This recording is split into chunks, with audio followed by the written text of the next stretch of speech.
Hello, hello. Hopefully. Let me check my settings, preferably. Should be live. All right. Perfect. Hello, hello. Welcome in. We're back with more Ace Attorney Investigations 2.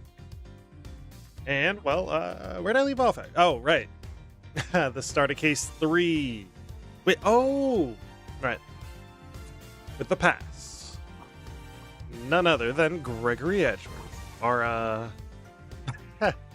cold, I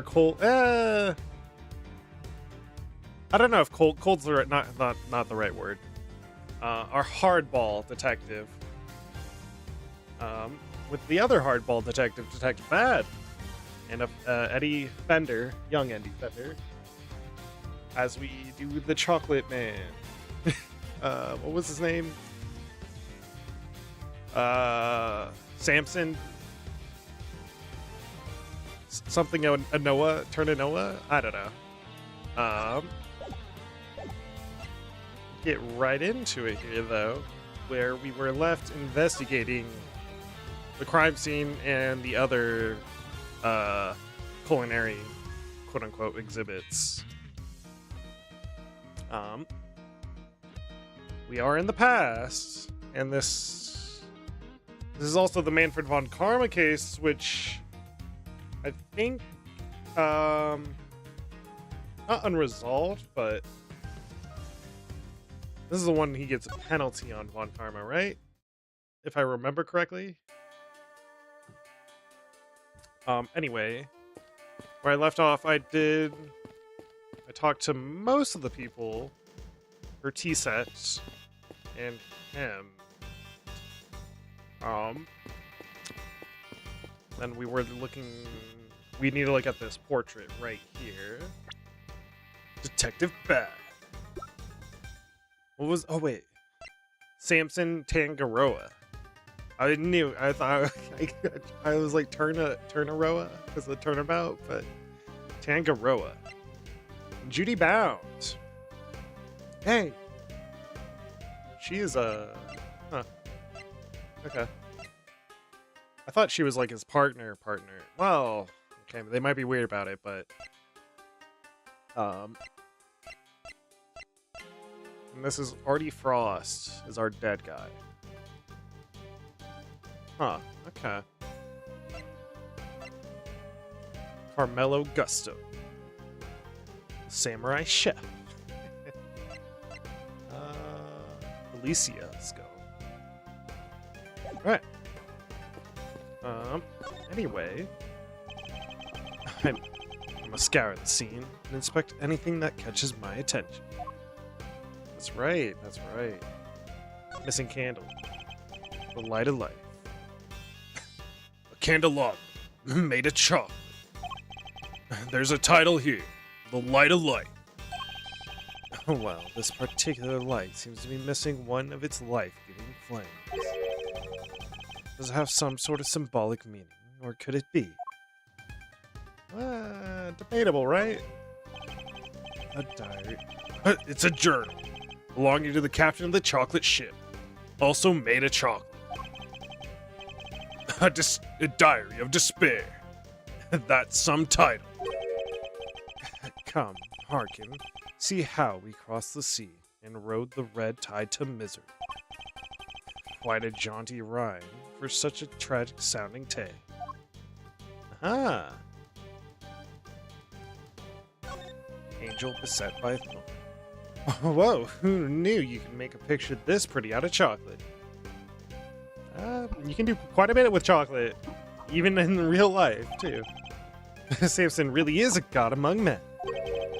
Is it really made of chocolate, though? Looks far too much like a regular illustration to me. You have a good eye. I'm impressed. That's no piece of candy. That's the ultimate cookbook. The ultimate cookbook, huh? In other words, the grand prize. What? So it's not made of chocolate after all? No. The book is simply enframed in some. Tangaroa showed it to us when he gathered us here to explain the rules. So the participants knew that the grand prize was in this room the whole time. Okay. Anyway, you see it too, right? The frame. Something's missing. Gotta get my voice for him. The oddity Detective Bat was going to ask Mr. Gusto about earlier. Yes. You're right, Detective. Something is missing from this frame. So it's not just me. What? What's missing? I'd better show Eddie what part of the frame is missing some chocolate. This. Take that! Bottom left corner. Whoa, take that. Look at the decorative work in the corner here. Something's missing, no? Oh yeah! It's different from the other side. Ooh-wee. That's not like Tangaroa. The balance is all wrong.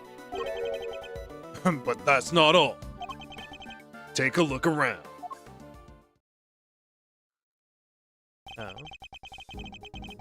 Every confection in this room is missing some small bit. Really? Oh? Huh. You're right. Candle holder, the nautical stuff, they're all like this. That. Huh? Well, wait. Okay. Did somebody deliberately damage them? Several places. Okay. That's a very good question.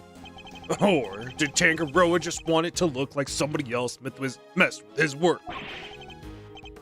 He'd never do something like that to his own creations. Never. This have some deeper meaning for the case. I must scour the scene. Alright. Oh. Are these finger marks? Yeah, but we don't know whose yet. Still haven't figured it out. I'll take a fucking fingerprint. No fingerprints, no ID. Finger marks without prints. It could certainly be important to the case. Huh. So wearing a glove. It's a real head scratcher. All right. Not really. I'm guessing whoever it was wore gloves. Oh, where's your sense of romance, man? Or adventure? Huh. There doesn't tend to be much of either at a crime scene, Eddie. Whoa, whoa, whoa! Achoo! Are you alright, Eddie? Yeah. But it sure is chilly in here. Huh? I hadn't noticed. Yes, it wasn't exactly warm out in the fountain room either. But it's even colder in here. Would you like to borrow my jacket? No, I'm fine. And besides, you said you'd give it to me when I finally got my attorney's badge.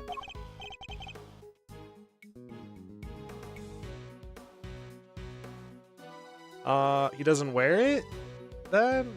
I did, didn't I? He doesn't wear it, or, Well, he has the hat, I guess, so, he has some of his belongings, at least. Also, I just realized there's no bullet holes in Bad's jacket. Man's an absolute badass for that shit, though. Why do they have the heat down so low? The chocolate needs to be kept at the right temperature. Take a look behind that panel on the wall. What panel? Look at that. It was here this whole time. There's one in each of the contest rooms. Tangaroa hid them so they wouldn't spoil the aesthetics of our works.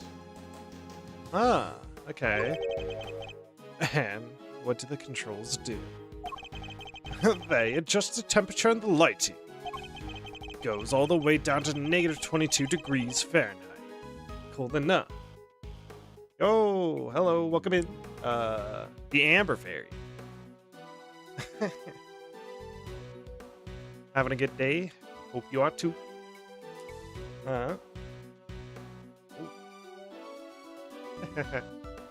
Cold enough to keep any confectionery from melting.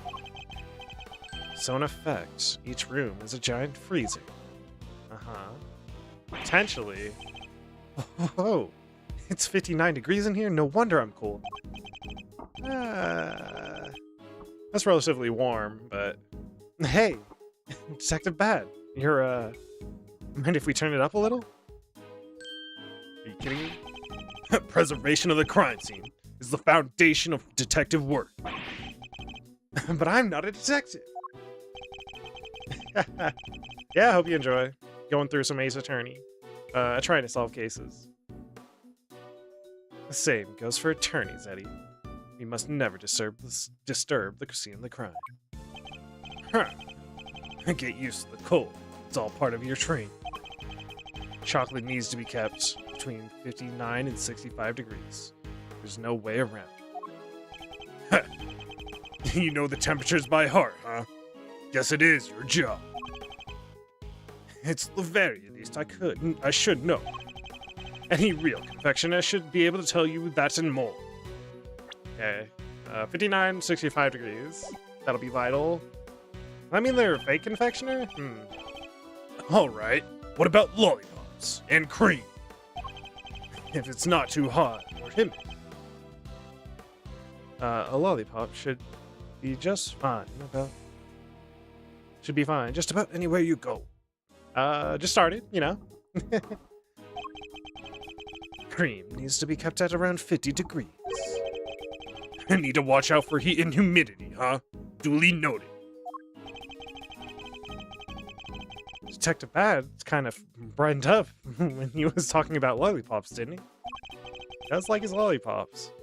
I suppose he must be very fond of them. Ah. I don't believe there's any more to be found here. Oh, okay. Thank you. It's just a pre-made off VGen, but it is quite nice. I do enjoy it. These controls can be used to adjust the room's temperature and light. Red, yellow, green, dark blue, light blue, white. That's a huge range. Wait, red, yellow, green, dark blue, and white. Okay. Sure. The pieces in here are made of chocolate, that's why. White light makes them look better. They can adjust the light color with the RGB thing, okay. Huh. Mr. Tangarona must see the room itself as a part of his carefully crafted creations. Alright. Not currently, but at some point, yeah. Looks like a fire alarm. Oh, yeah. And before you start prodding it, it's not made of chocolate. Push it and bells will start ringing. People will come running from the security room. A whole bunch of hassle, so don't. I know you want to, but don't. Don't press the red button. Click, click. Honestly. The thought hadn't even crossed my mind. Typical attorney. What does being an attorney have to do with anything? Alright. That's that. Oh wait, there's still more. What's... Well, okay, the picture frame again. The ultimate cookbook. Yeah, okay. That was all. No, there's still more? What? Damn. I'm alright for now. But thank you, Rob. What am I missing? Oh, no. Oh. Angel beset by thorns. This must be the title of this piece. Angel beset by thorns. Angel beset by thorns? That's pretty mysterious. Really gets you thinking, huh? I think I'm a fan. Huh. You have good taste. I'm especially fond of it myself. Simply captivating. Mr. Hedger, Mr. Gusto praised me. Now, don't make this into a thorny issue by bragging about it. You have bad taste. Was that a dad joke, Mr. Hedger? I'd better make note of this momentous occasion. Alright. Why did I make a joke? Dad or otherwise? It's so like him, too. Not realizing it, like always.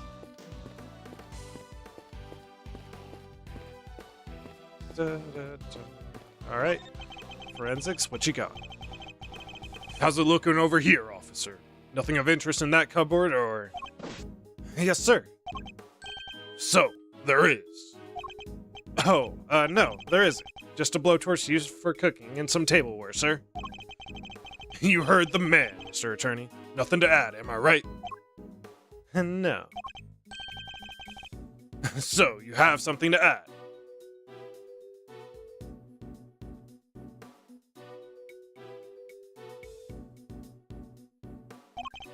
Oh, no. Can't get a straight out answer out of anybody. Perhaps you should ask a straight question. Huh? What's in the water? Anything in the water? What are you investigating, officer? Sir, I was just taking the temperature of the water here. And what have you learned? Oh, It's warm, sir. the stream in each room flows into the main fountain, and then the water is circulated back to the rooms. Huh? Unusual, to say the least. Never seen a house quite like this one. Water circulates back into the thing, huh? The stream in each room flows into the main fountain. From room to main fountain and then back to the room. Okay. Some shenanigans with placement, I guess.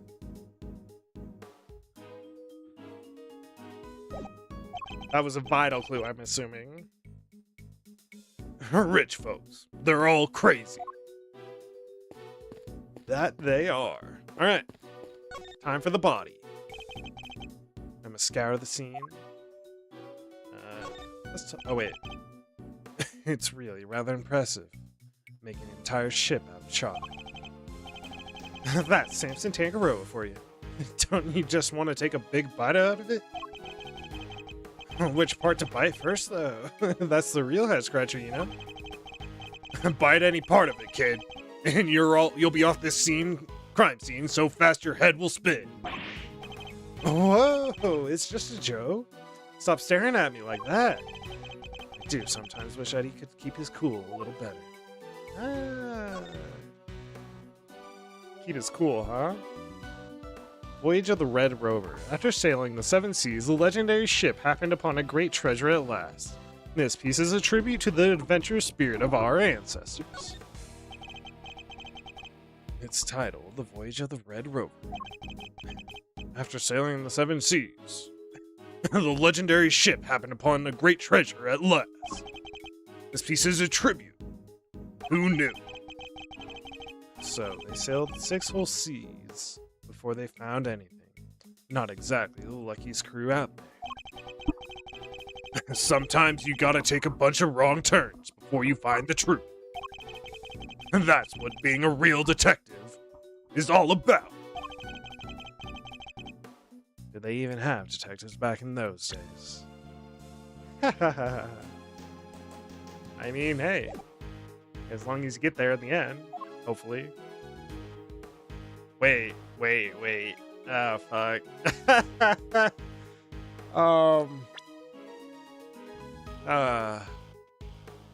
Yeah, he took a lot of wrong turns, actually, now that I think about it.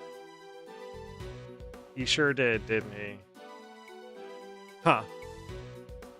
That's some good foreshadowing. Or, well, I mean, if we didn't already know what happened, but... Oh. It appears the body was inside the treasure chest. Yeah, a woman by the name of Bound found it.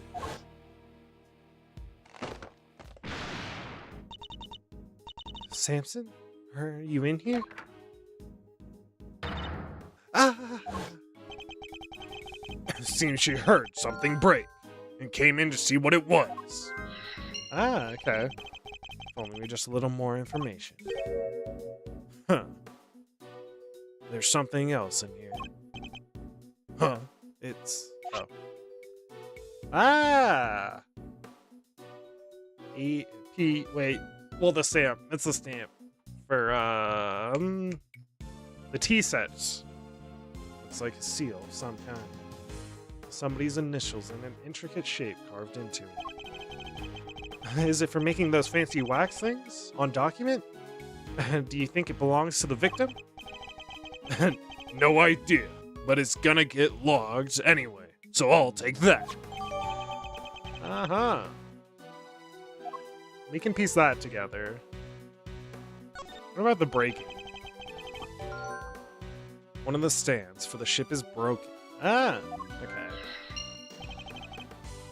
Whoa, the ship must have collapsed onto the treasure chest and smashed it open. Wait, do you think... could that be how the victim died? Was he crushed by the ship? If he was, this becomes an accidental death and not a murder. You too serious? Don't worry, detective. For the moment, we're simply discussing a possibility. Whoa, I was being serious, though. Detective, can you tell us a little more about the state of the victim's body? Let me see. Got a picture here someplace. You can see for yourselves. Huh. Death was from blunt force trauma. Okay.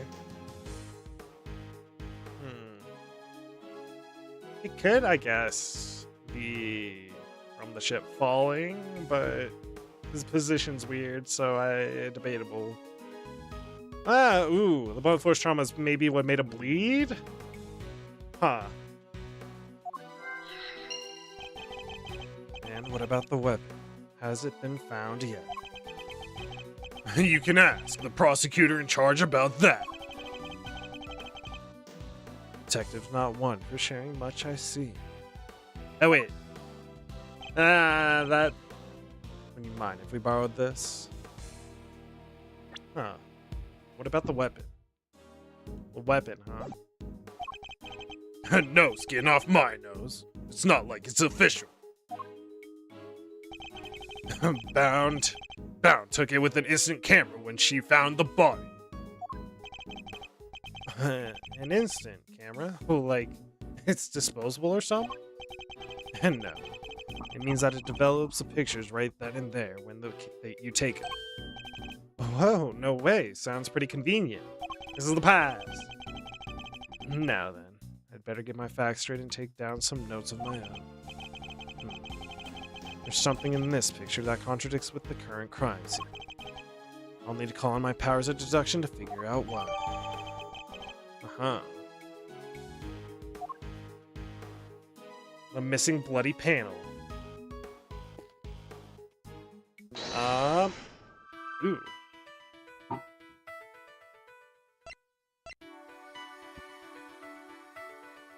I think we could do quite a bit to...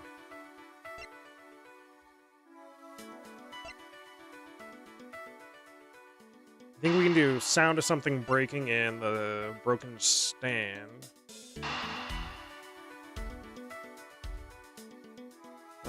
But also, before we do that, I think we can deduce.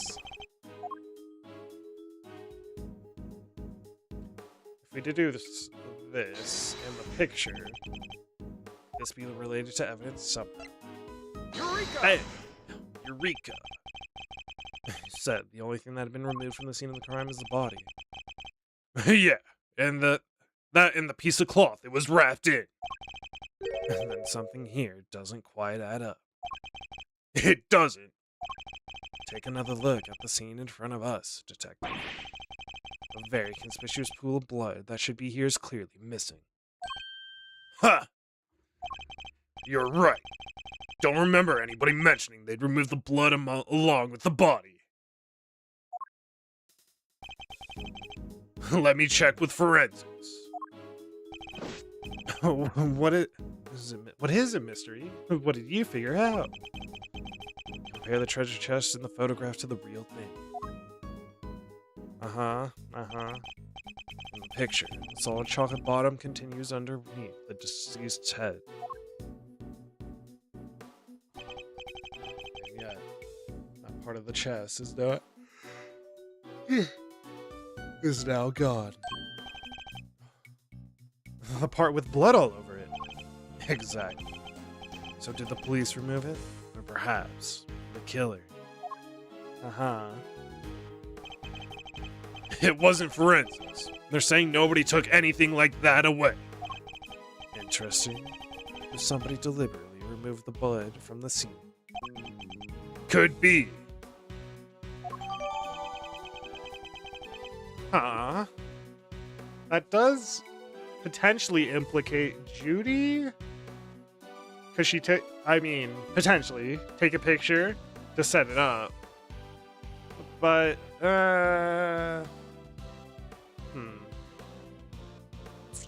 maybe I'm thinking a little too deep about it, but take a picture to set it up and then remove it afterwards? Possibly.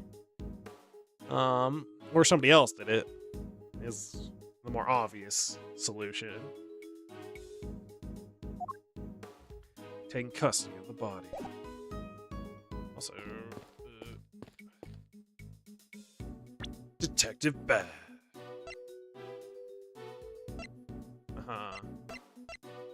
Okay. It's not quite important yet. I'm pretty sure we can logic here, though. Sound of something breaking in, broken stand. It's time to connect this. Bam! Stand broke, and the ship collapsed with it. And the loud sound it made brought Miss Bound running. Yeah, so the ship had already keeled over by the time she got in here. But why did the stand collapse? What caused it to break? Huh. Yup. Maybe the whole thing was off balance from the get-go. Could that really have been the case? I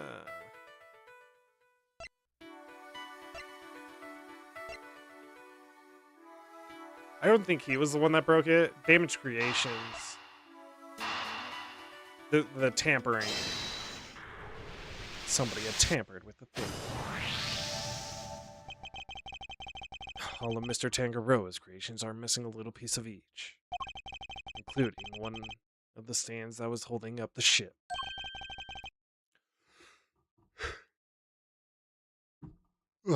Somebody really went all out. Whoa. Do you think it could have been the killer? It's certainly a possibility.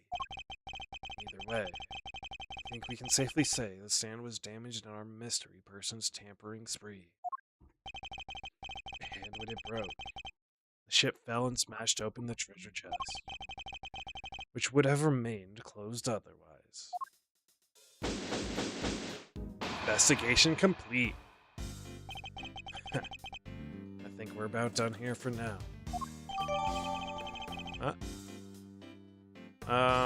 Okay. Well, if I wasn't convinced before, I am now. Tangaroa did it. No two ways about it. What do you mean? All the rooms in this place locked from the inside. The only way to unlock them from the outside is with this key. I see. And who had access to that key? Who do you think? Tangaroa. And it's the only one. There aren't any copies.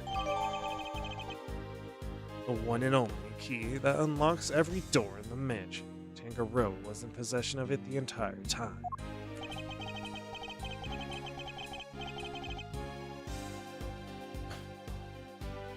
With the mansion key, Tangaroa could slip into anybody else's room anytime he liked. And he Could even lock his own room from the outside if he wanted. That's not what he did, though, right? Because we have an intruder, a witness. But Mr. Tangaroa's room wasn't locked, was it? Nope. Which is exactly what makes him a suspect. You care to explain your thinking?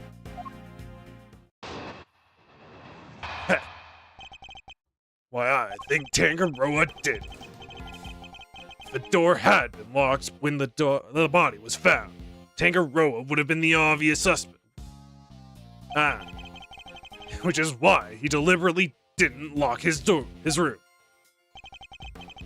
And why he smashed in the lid of the treasure chest, so the body was on full display. Everyone was supposed to gather in his room when the judging finished up. So he made it look like the murder happened while he wasn't there. The one thing he didn't plan on was Bound finding the body. Anyway, that's my thinking on this whole thing. Good enough for you, Mr. Attorney. You also believe it was Mr. Tangaroa who damaged the other pieces in this room? Yup. I know you have to believe your client. That's your job.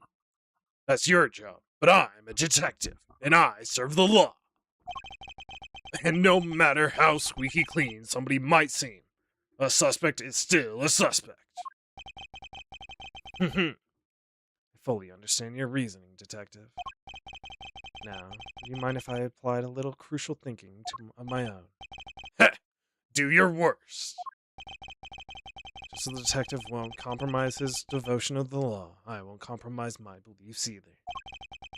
I'm not about to just accept his version of the events. In fact, I'm going to show him the piece of evidence that highlights the contradiction in his claims.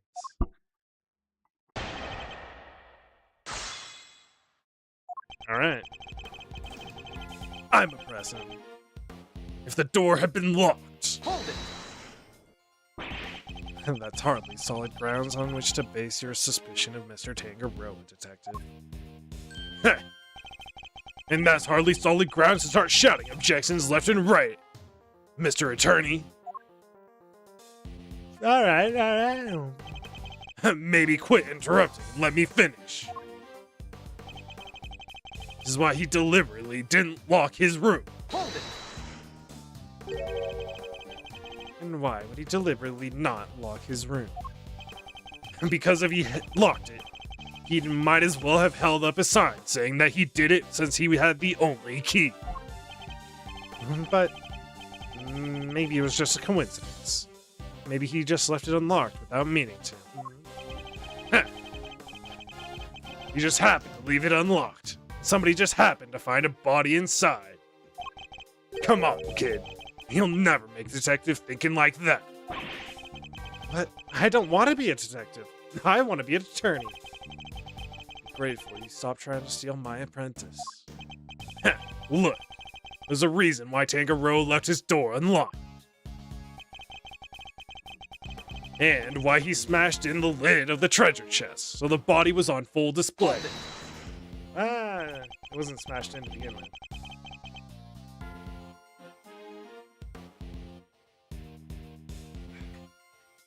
You're saying Mr. Tangaroa himself deliberately smashed the treasure chest open? Yup. If he hadn't, the body would have never been found. I struggle to see how he managed to destroy his creation while judging the contest at the same time. Exactly! And besides, there's no way he would have disrespected his sweets. He eats every last crumb on Bacon Pop and while dancing. That's the only way his stuff gets destroyed. This isn't about what happens on TV, kid. You know about Bacon Bop, Detective? Am I the only one who isn't familiar with this show?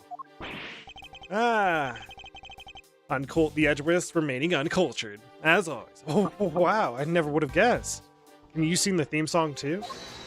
Hold it. Never mind that now. Focus. Point is, Tangaroa was responsible for breaking that lid. Ah. Everyone was supposed to gather in his room when the judging finished. Hold it! The judging began in Mr. Gusto's room, correct? Yeah. Kinda wanted to check his hard candy stuff out myself. In that case, how about a demonstration?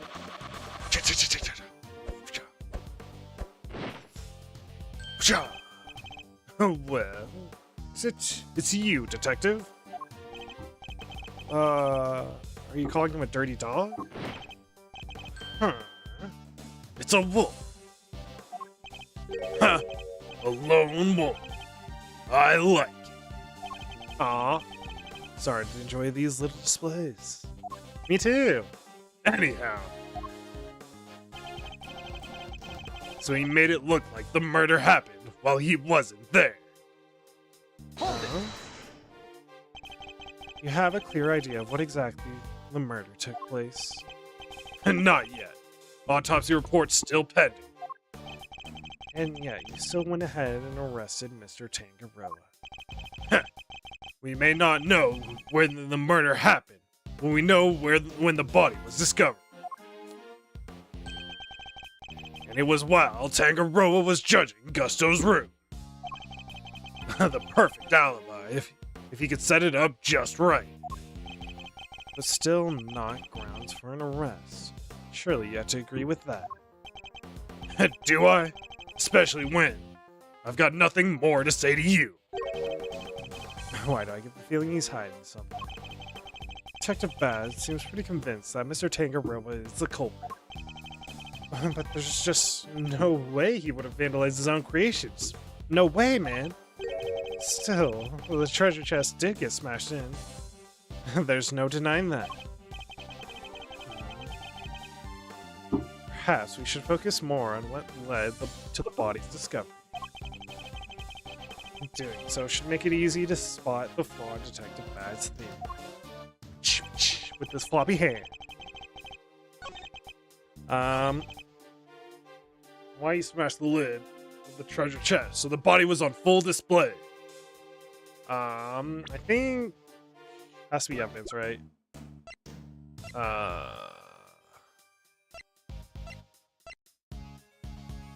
Rules of the contest now.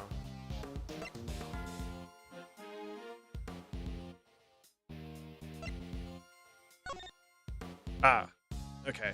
The victim's body was found in Samson Tangaroa's room inside a chocolate treasure chest, but was closed until the ship collapsed. Part of the treasure chest was covered in blood is missing. Every other item in the room is also missing a piece of itself. The cause of death appears to have been blood loss following blunt force trauma. Objection! Crime scene notes. Objection. We've established that the body was hidden inside the chest. And that Miss Bound only came running into this room when she heard a sound. It seems reasonable to infer that the sound was that of the chocolate boat collapsing. Sure, seems likely, based on the evidence. And yet you assert that it was Mr. Tangaroa who had smashed the lid of the chest. I believe this photo makes it clear that it was the ship that did the smashing.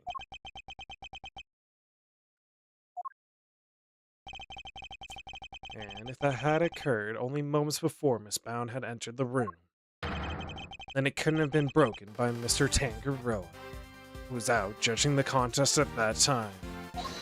Ha! I never said he did it then and there. He could have done something to the stand so it collapsed when he was in the middle of judging.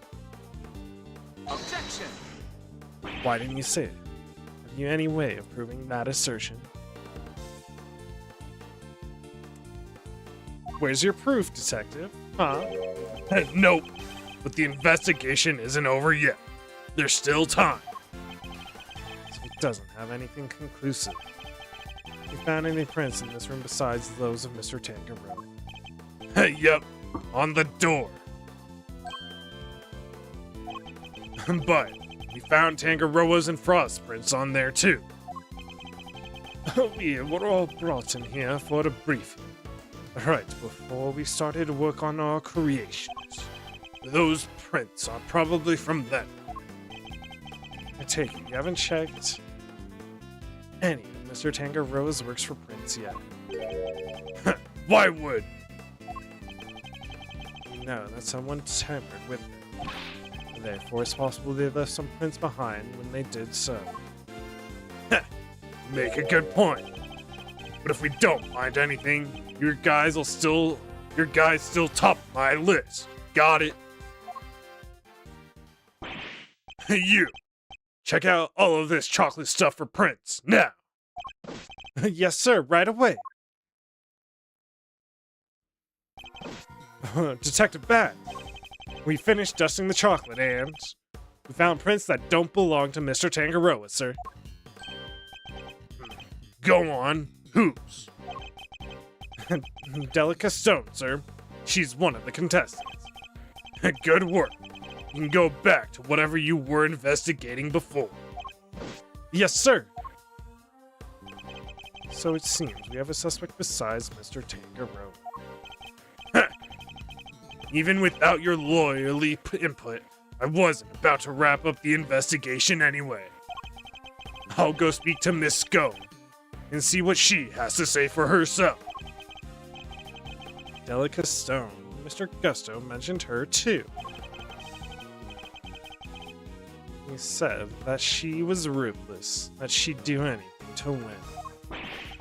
The Scone lady sounds like a pretty suspicious character, huh, Mr. E?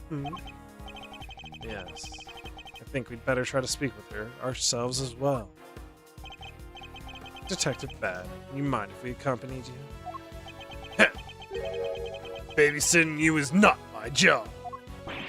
Ah, come on, man. But I guess you did pick up a couple of useful clues already. So if you want to tag along, be my guest. Thank you, Detective. You're too kind. What do? But Detective Bad, sir. I don't think that's such a good idea. The lead prosecutor's still busy in there. It'll be fine. Me and him don't exactly see eye to eye anyhow. Uh-huh. Who is this? Him. Who did they assign to the case? Manfred von Karma. What? They gave it to Von Karma. He hasn't lost a case in 25 years. That he hasn't. Manfred von Karma, a living legend over at the prosecutor's office. Never faced one, and now they're in the courtroom. But I've heard plenty of stories. They say he'll do anything to ensure a guilty verdict. But I can't let that distract me. For now, I need only continue to do what I believe is right. To be continued. Damn. Ba-bum. That's just the beginning, though. The IS-7 incident, huh? How does their naming scheme work, by the way? Because it feels random. DL6, yeah, what, the Zero Series something, I can't remember from the original, the first Ace Attorney Investigations game. IS-6, I'm sure maybe it makes more sense in Japanese, but anyway. We're still in beginning, huh? Beginning, investigating Miss Scone's room. Alright. Number 2 out of... Whoa! She's well, a dwarf woman? December 24th, 7:30 p.m. Uh-huh. Alright.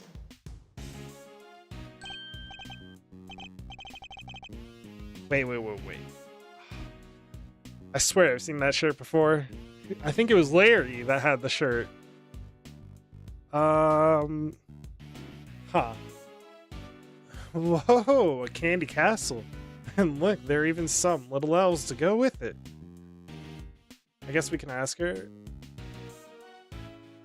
Who had that shirt before, bro? Oh, I don't remember. I've seen the shirt though. I feel like it was Larry. I don't know though. All right. Oh.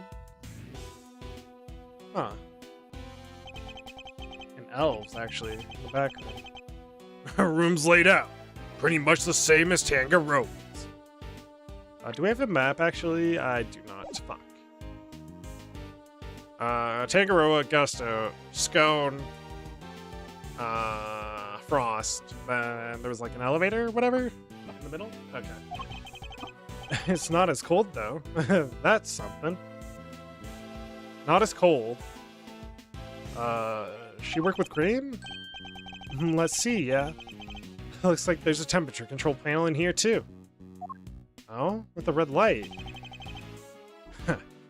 Over there, where the orange light is, right?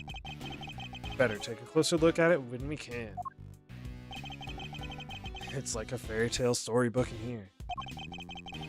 And this whipped cream covered construction must be the work of Miss Delica Stone. Okay. Wait, that's already strange, right? Because they stated cream had to be 50 degrees. Maybe write that down actually. Chocolate was what, 59 to 60? 5. Cream they said was 50, I think. 50 degrees. I definitely don't have the history for that. But they just stated it's also hotter than the chocolate room. Quite interesting. Where is Miss Scone? Me? Oh, why, I'm just over here, dearie. Oh. Oh, just look at you lovely boys. Delica Stone at your service. Oh, I like her hair curls. That's cute. Thylacinus. So I looked it up. What thylacinus meant. Thylacinus. A wolf.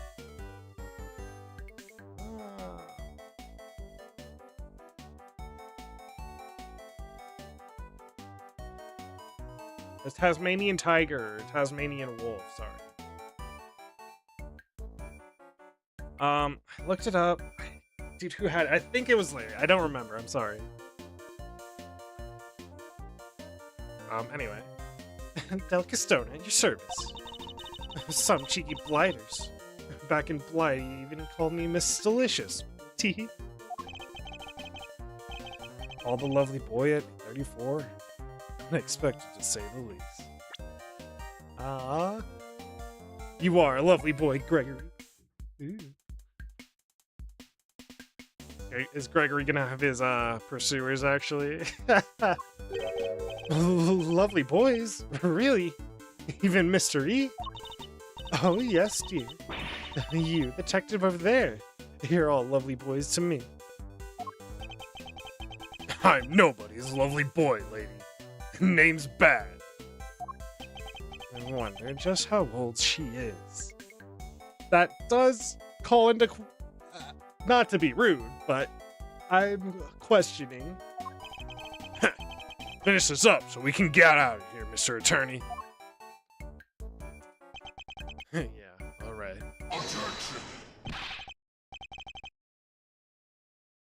That's a Von Karma objection. What's the meaning of this? Chit-chatting with the defense.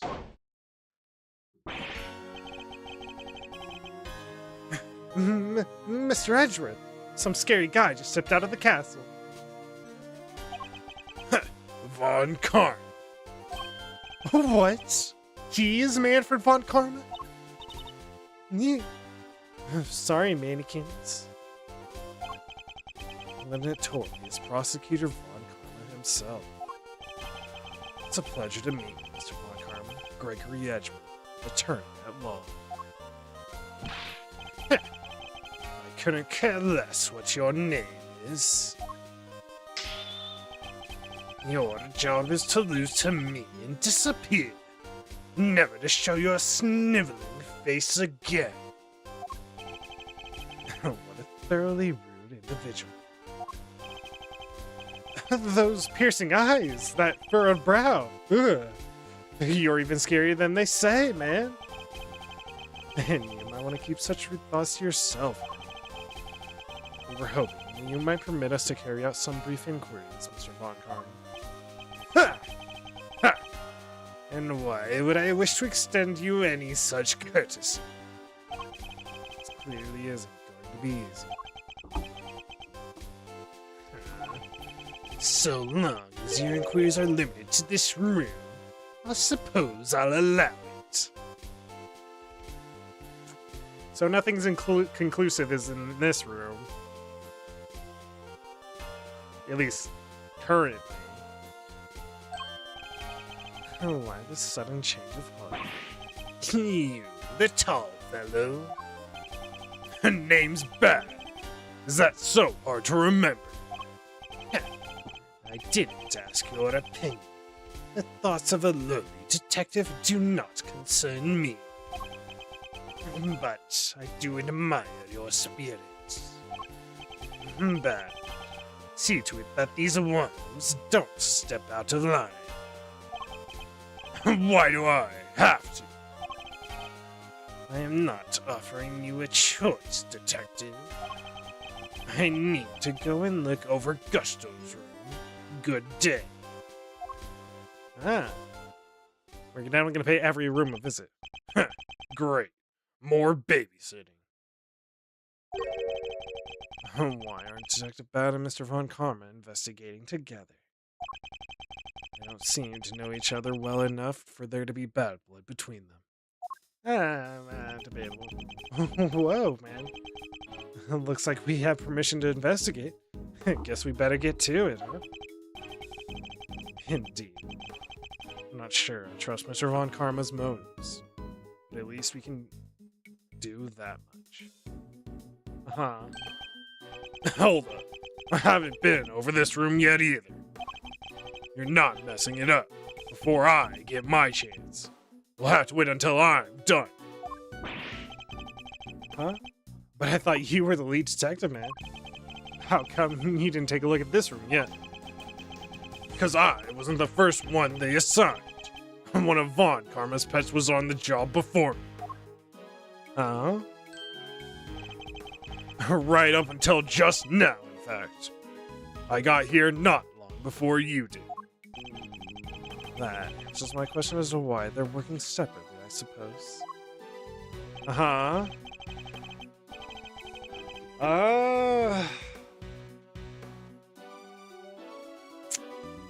Does that mean... Von Karma tampering special? What will we say? Let's say we look over the room together, detective. Worked out well enough before. Then you won't have to worry about us messing things up. Keep an eye on us as we go. What kind of screwball attorney asks to have a detective breathing down his neck? I guess I'm stuck with you for a little while longer. Yeah, you're amazing, Mr. E. You have our thanks, Detective Bad. Don't be too grateful. This is my scene. Second you get in my way, you're out of here. Of course, we understand.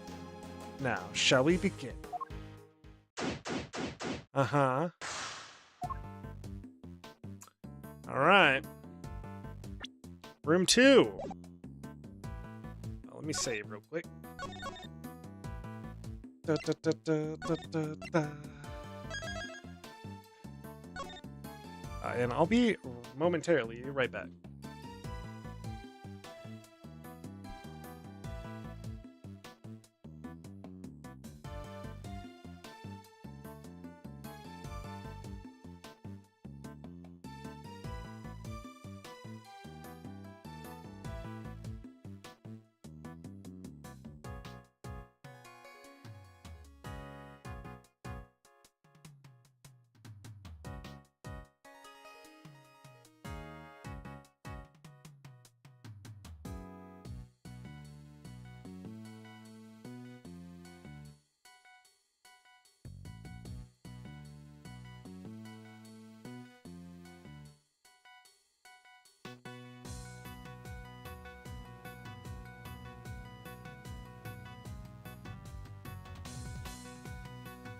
Sorry about that.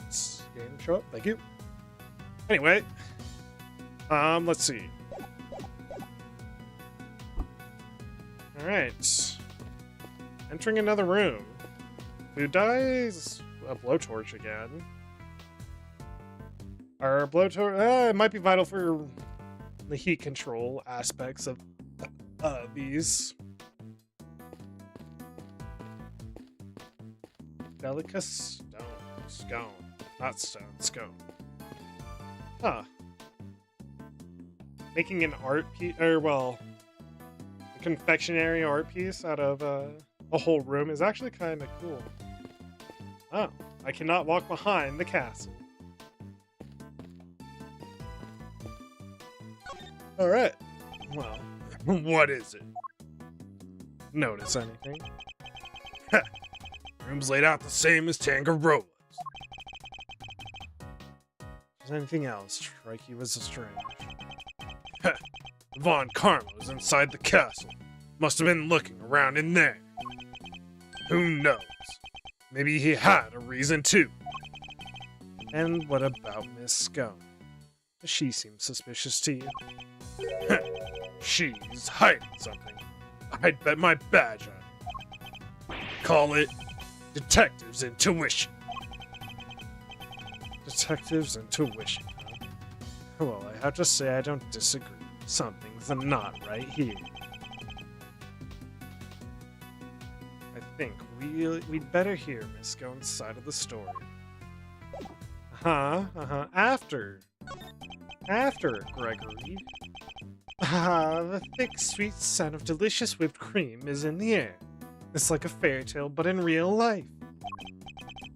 And yet, there he was, standing in the middle of it all with an evil look on his face. His whole experience is wasted on that scary old creep. Come now, Eddie. You can't call people names like that. It's rude. Oh, sorry, Mr. Edgeworth. I'll try to be more careful. It's just... It reminds me of this teacher I once had who was always super angry with me, man. Stern school teacher, huh?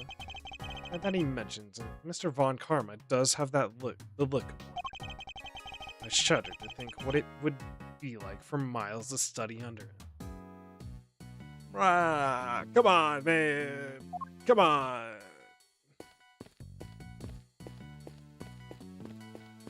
Yeah, it's like you could tell the future. Alright. Oh, there's a blowtorch and some chemicals here. I guess it's all for cooking with. No wonder what these chemicals are. Let's take a look at the labels. Mango down, 911. Homicide, 247. Oh wait, they're all poisons. No, sir. They're common coloring and flavorings used in candies and desserts. Kinda fucking funny. The first is concentrated mango, boiled down to its pure essence, hence mango down. They're asking for trouble with a name like that. Man go down. Now I'm curious as to what a homicyanide might be. Me too, I want to know. Come on. Homicyanide. Don't turn around. Don't turn around. If you turn around, you'll eat it. You can't eat the castle. Don't eat the castle. I guess he's watching his sugar intake. Respectable man. It's hard out there in a world so full of sugar. Oh, there's a small door on the wall here, just like Mr. Tangaroa's room. Here, I'll open. Oh. Temperature 68 degrees. Lights set to green. Ooh, actually, okay, lights too? Huh.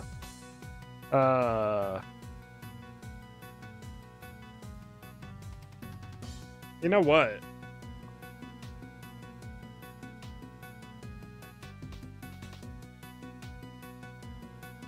White light. 68 degrees. It is too hot for cream. Green lights. So that means it's not made out of cream? She's faking it? Question mark? Huh.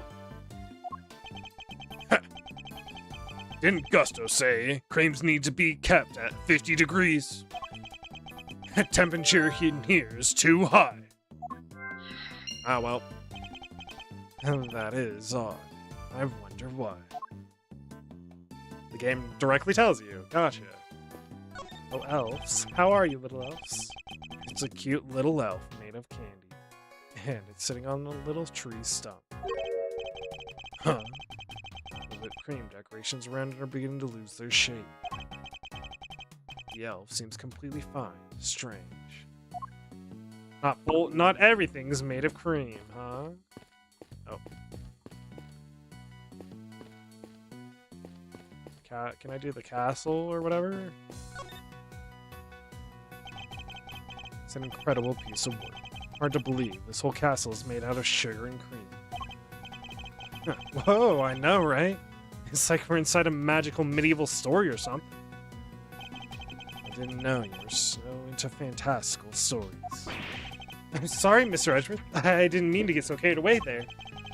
Oh, no need to apologize. I admire your enthusiasm. I sometimes wish my own son was as animated as you. Ah. You have a son, mystery. Okay, you didn't know about the son either. I do. He's still in elementary school, and yet he's rather read a statute book than a fairy tale. I can't help but worry that his interests will make it hard for him to make friends. Aw, don't say that. He sounds super interesting. He'll make a ton of friends, me included, I'm sure. I hope so, Fender. You're not gonna go back on your word, Fender, are you? Huh? I'm watching you, Fender. I'm watching you. He eats that. He eats that knowledge, alright. I like to think you'll be more of a big brother to him than a friend, Eddie. Big brother, huh? Guess I have some growing up to do. Better take this more seriously. Indeed. Then with that in mind, shall we continue our investigation? Scour the scene. I do notice that there's missing these pillars. They have hexagonal indentations. Okay, shapes are gonna play in. Looks like something's supposed to go in there. Well, whatever they are, they're long gone. Ah, right there.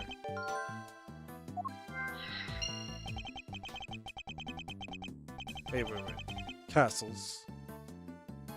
Castle's covered in whipped cream, so maybe a giant strawberry. Whoa, a giant strawberry with a hexagonal bottom. Look, I like strawberries, okay? Can't blame a guy for wishing. I prefer bananas myself. Blueberries for me. Aw, look at that. Strawberries, bananas, and blueberries. The doors to the castle have been left wide open. Yeah, was the guy born in a barn? He could have at least closed them behind him. I'd like to see you save that. Mr. Vodkarma's face, Eddie. Oh, wait. There's a bunch of stuff inside. Let's see. Hold it, kid. If anything's gonna be handling anyone, evidence, it'll be me.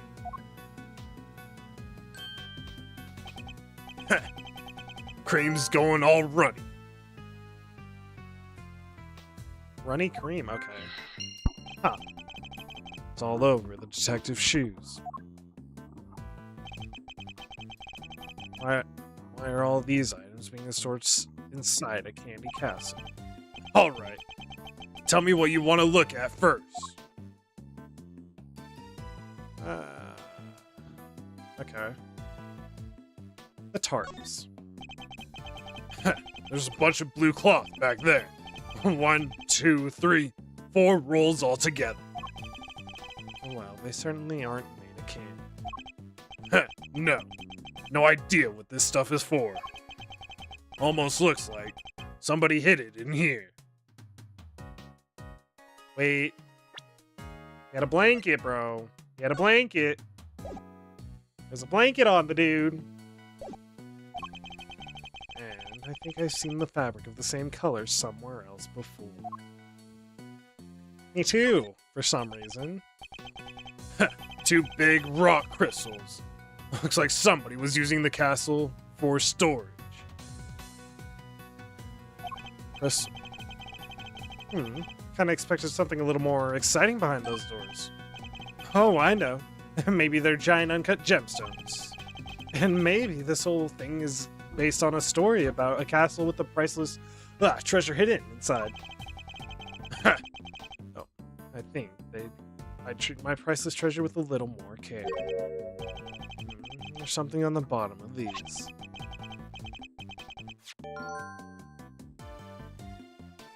It's like, Looks like a little stand or something. for some reason, there are stands mounted on the bottom of the rocks. Oh, wait. Okay, the metal plating's for the lighting or whatever. Gotcha.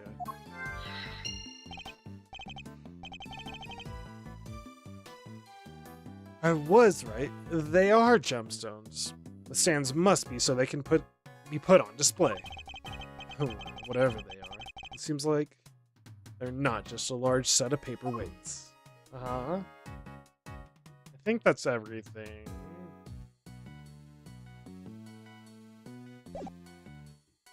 Thank you, Detective Bad. What's this say? The 4 adorable elves in the sweetest little castle made of sweets. So that's the theme behind Miss Scone's creation, huh? Unlucky for her. Things aren't quite as sweet around here as she's trying to make out. Ah. I mean, that is unlucky, I guess. These must be the various tools Miss Scone used to build her castle. Buckets filled with cream, trowels, and a brush. Is she a patissier or a plasterer? Don't go making jokes at my expense, dear. You cheeky young devil. I don't just slap stuff on a wall like a silly old plaster. I have to spread the cream out lovely and smooth, and then work out all the rough patches.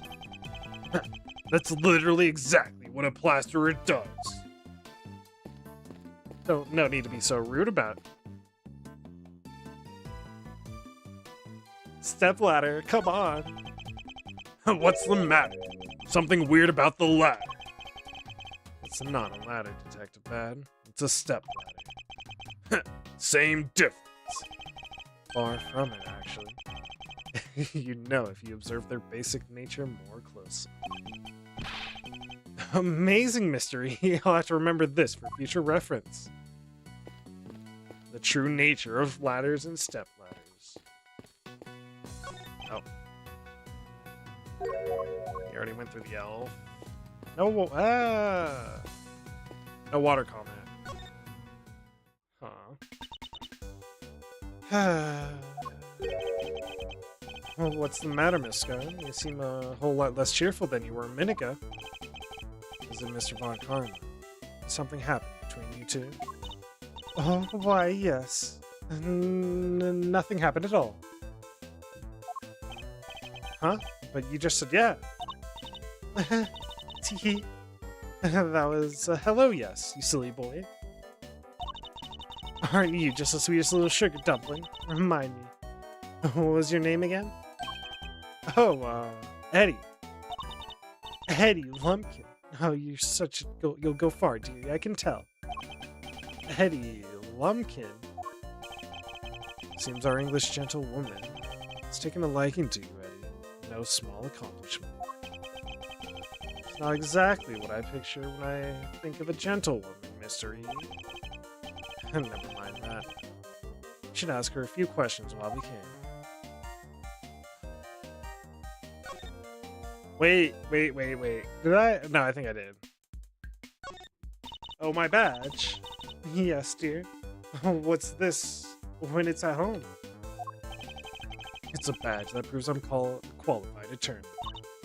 Oh, gosh. Well done, you. Shall I show you something lovely in return? See this big pink hat I'm wearing? It proves that I'm a qualified pastry chef. Chef's hat is? Is that so? I thought you could buy those in stores. Oh, you can! Anyway, it's not the hat that matters, it's the head underneath. Aw, that's so cute, dude. I love her pout face.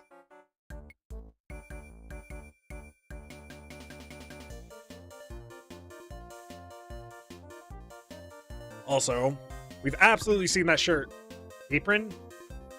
Before? I don't remember who it was on, though. Who was it on? Who was it on? I think it had to be Larry, right?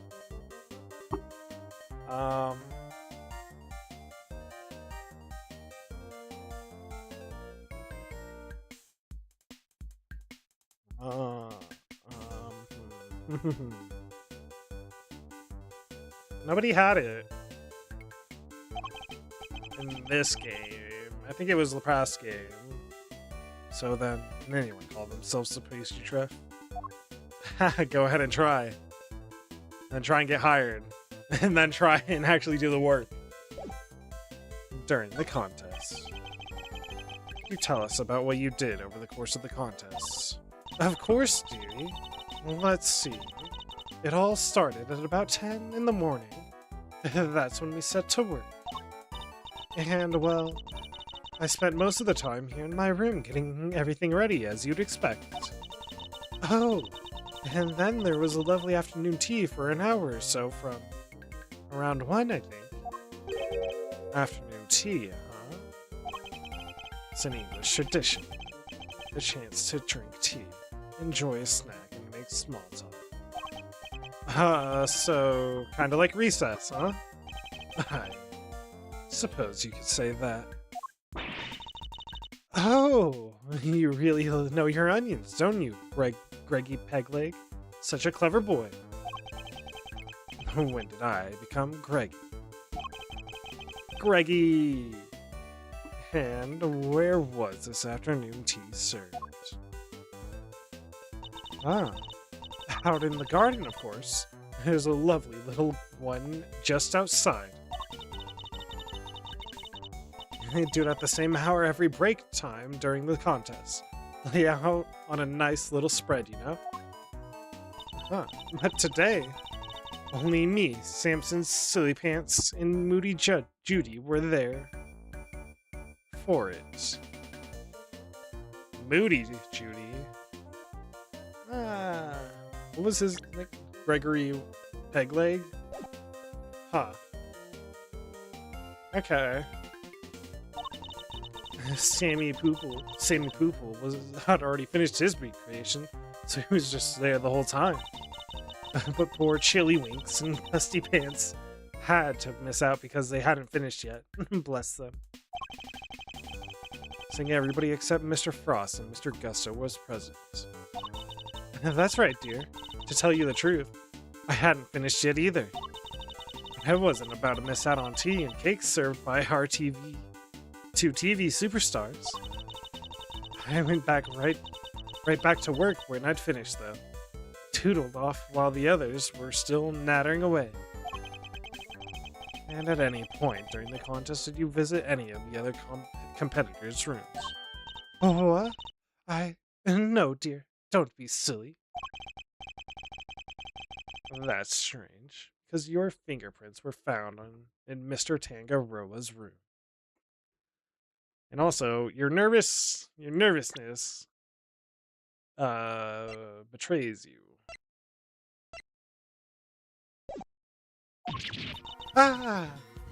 Caught red-handed. Wait, so you admit you were there? Oh, well, I can hardly deny it now, can I? But I didn't kill anybody, I swear. I suppose I'd better tell you what really happened. Just promise you'll believe me, won't you, dear?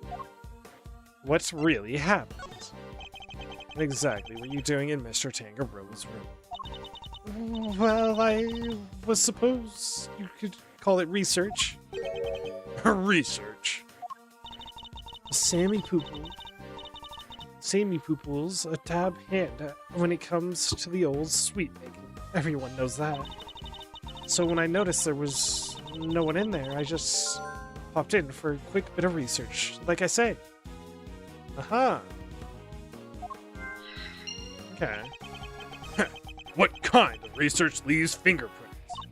Yes, well, stands to reason that I'd leave fingerprints, doesn't it? After all, I'd hardly research if you don't have a little nibble now, is it? What? You ate little pieces of them? So, the traces of tampering in Mr. Tangaro's room. That was all you.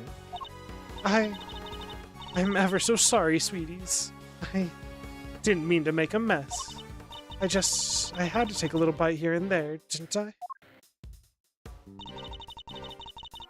I didn't want poor Sammy Poople getting upset, so it was just the teensiest bit in pieces.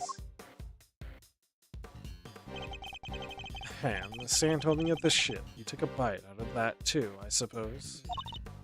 Oh, yes, dear. Of course I did. Wait. It was you. You brought the whole thing crashing down. I'm sorry, my lovely, truly I am. Hold on. Is that why you left the afternoon tea early? You were heading off for a second helping of sweets. Look, just please believe me. I never killed anybody, I promise. Her actions were certainly suspicious, but that's all about all we can say for now. Aha! Suspicious and...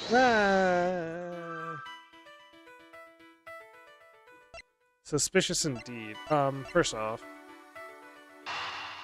rock crystal sands in this. But this means she's cheating?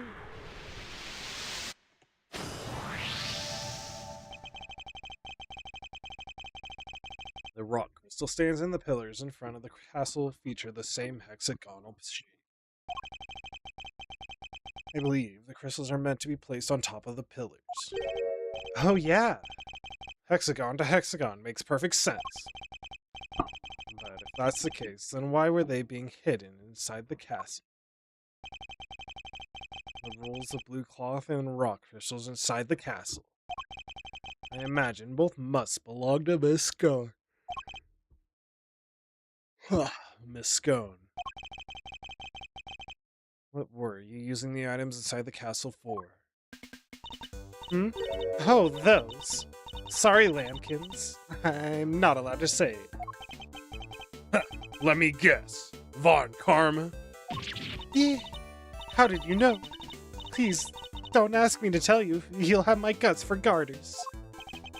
It seems the prosecution really has no intention of sharing anything with the defense. Oh, man. Though, thought we were onto something with those giant rock crystals, but... Oh, what's that, dude? Oh, you're interested in my little trinkets? Your trinkets? Yes, my sweet. I use them to make people all lovely and relax. Use rock crystals and cloths to do that. I do. It's wonderful. You should see it. And they're not just any old rock crystals either. They're great big lumps of salt with lights inside them. Oh, wow. Those things are lamps? Oh, that's not even the half of it. Those cloths hold an even more exciting secret. She really opened up the moment we started talking about her trinkets. Since you're here, why don't I give you lovely boys a taste of my relaxation magic, Oh, Batty Bumpkin, can you get it all out and set it up for me? The name is bad.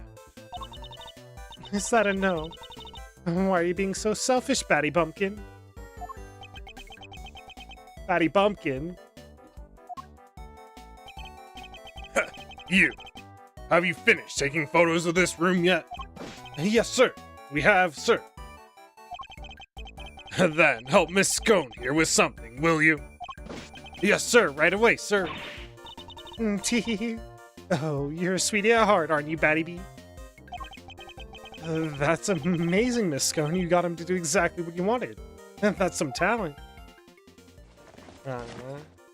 This friend are gonna learn from Miss Scone. Oh, thank you ever so much, Battykins. And you, Officer Lovely. She's even giving nicknames to the forensics guys now. I guess it's her way of showing that she cares.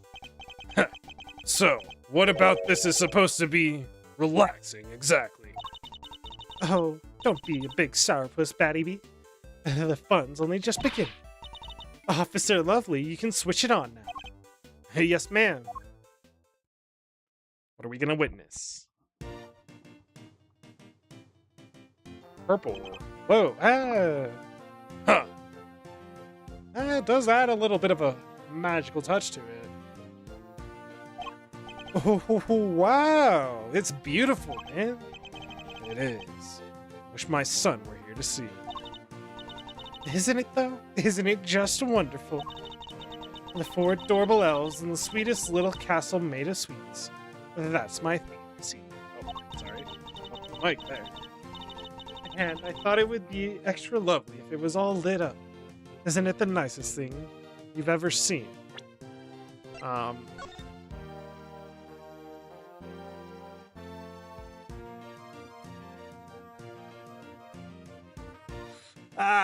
Well, I thought this would be brought up. Judging will proceed clockwise from the leftmost rune. All contestants gather in this room. Okay. Non-confectionery items may not be used as decoration. Sands and display materials will be provided. And cannot. She's broken 2 of the rules. And this one's like voided as of now.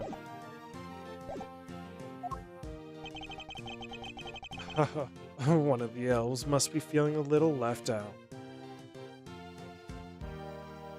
They are indeed, huh? And this is how it was supposed to look for the contest. But I'm glad you lovely boys got to see it, at least. Oh, wait. Shouldn't the lamps be lit up, too? Oh, What happened there, I wonder? I think we'd better take a look at the lamps and the elves one more time. Oh. Alright. I must scour the scene and inspect anything that catches my attention. That's wild, bro. That's wild. So, Miss Scone had actually intended to use these lamps in her display. Then why were they stashed inside the castle? Maybe because they're broken. Except, there's plenty of other places she could have put them. Best place to hide some salt isn't some sugar. Isn't that how it goes? Or perhaps the best place to hide a tree is in the forest. Anyway, if her intention was to put these salt lamps in her final display, that contradicts a certain piece of evidence in my possession. I'll need to point it out by making a deduction. We'll come back to that. The doors look nicely decorated now, thanks to a beautiful cloth around it. A cloth which we found inside the castle. A welcoming doorway makes a welcoming home. That's just common sense for us detectives. Says a man who just trampled all over the castle's entranceway. But I'll hold my tongue for now. And the big one. The lamps appear to be broken. Bulbs are smashed.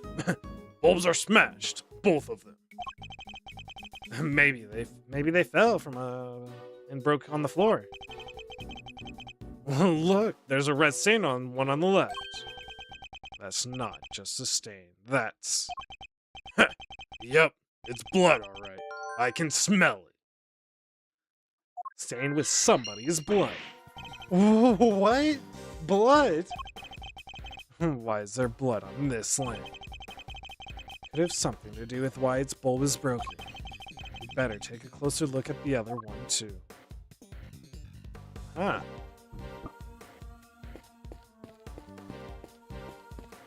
And the elves. It's a cute little elf made of candy, and it's sitting on a little tree stump. Fabric above it and the other decorations around it really add to the dreamlike atmosphere. Stare at it for too long, we might be swept up in the fantasy ourselves. Yeah, well, our job is to stay right here in reality and get to the bottom of all of this.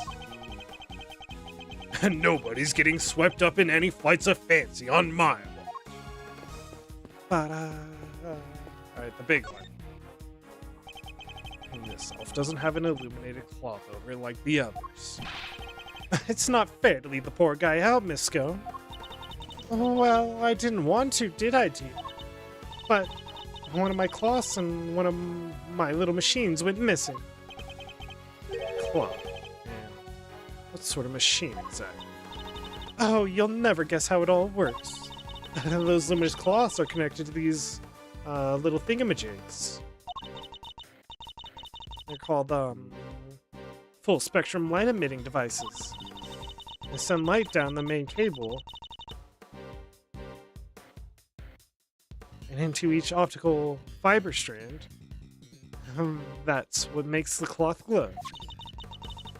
With a little bit of fiddling, you can change the light to any color in the whole wide world.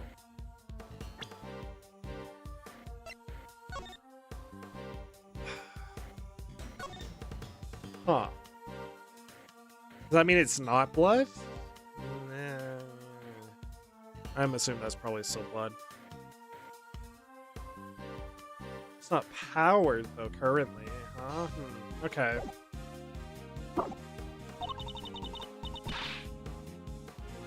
Alright, look.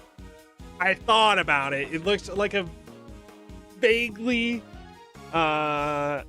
distinct shade of blood? Or, not... Look distinct and weird, I guess, is a good way to put it. Bright red, like ferocious fiery flames. And she mentions red? Come on. The cold blue, like clinking crystals of ice. They have these special batteries that last for donkey's years. And they don't mind the cold at all. Forgive me. So these machines, they're what makes the special luminous cloth light up in all these beautiful colors, Mr. E. I see. So much new technology. I can barely keep up. That's how it is for the old guy. So, these light-emitting devices, you lost one of them, and a piece of luminous cloth. That's right, Lambkin. Heaven only knows where they could have got to. This cloth. It could have something to do with the case. Debatable. Or not debatable, fucking highly relevant. Special color changing cloth belonging to Scone. Where's the device powering it is, I guess, our big question.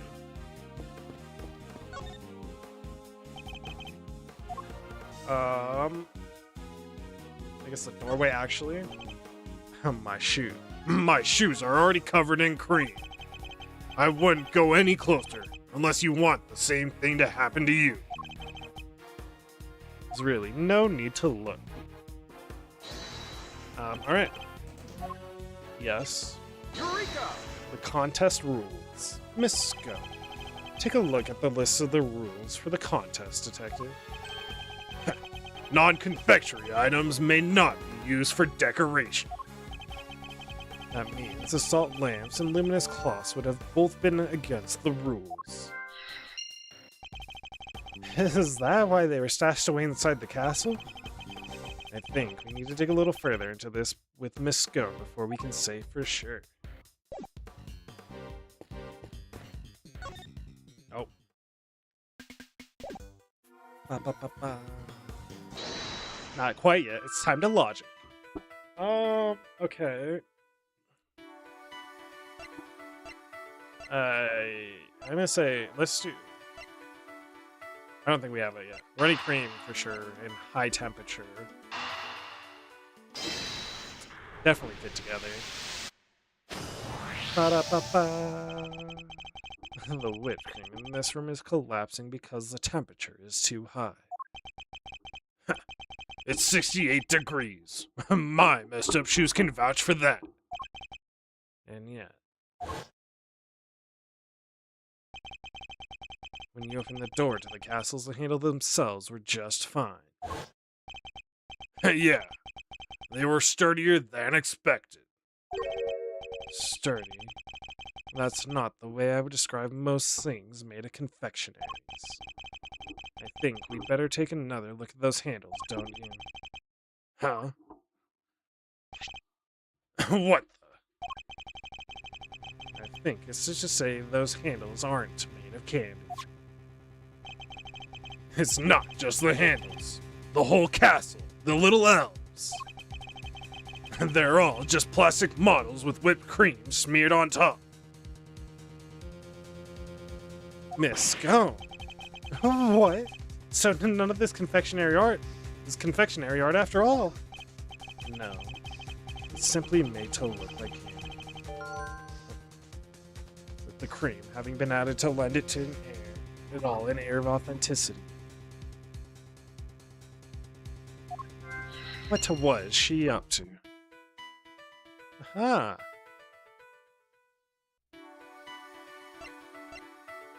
Fake confections, the Scope's rule breaking.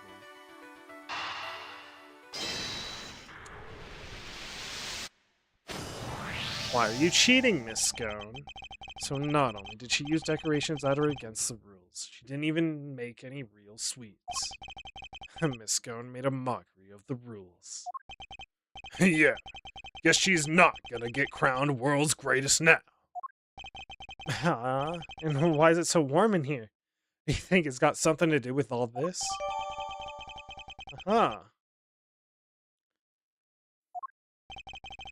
That's a good question. I think we'd better go ask Miss Scone herself. Alright. I think we can do Blunt Force Trauma and Bloody Lamp, too.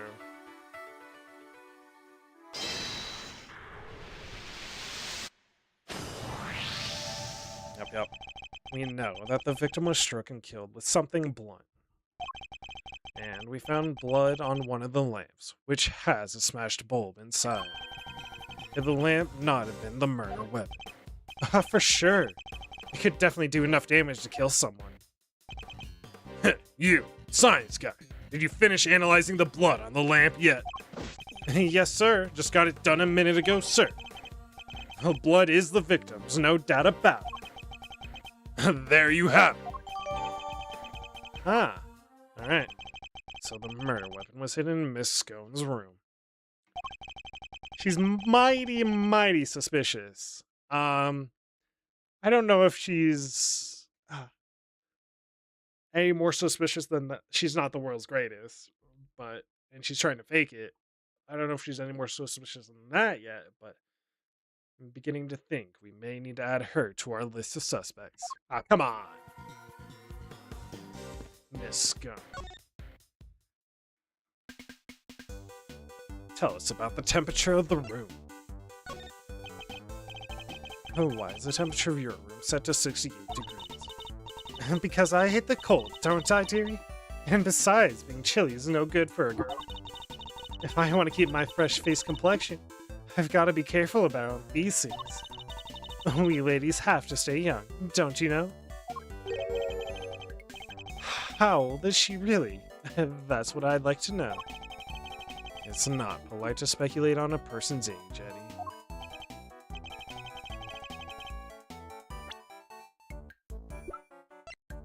I knew it'd be question marks, but...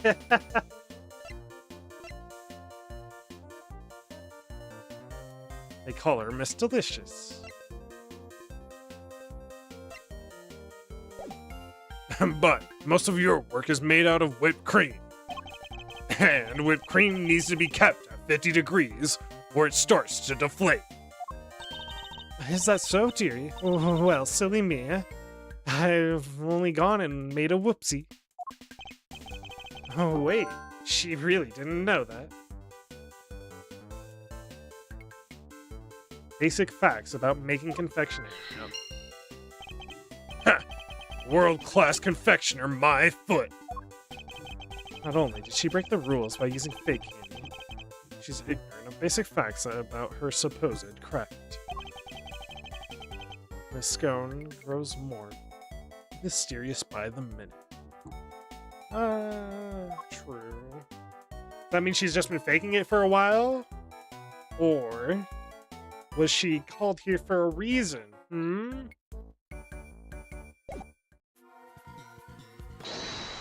Is she participating for a reason, or is she just she was faking it to make it? Final deduction. That's not really the final deduction, just for this. Miss Scone appears to lack basic knowledge about how confectionery is created.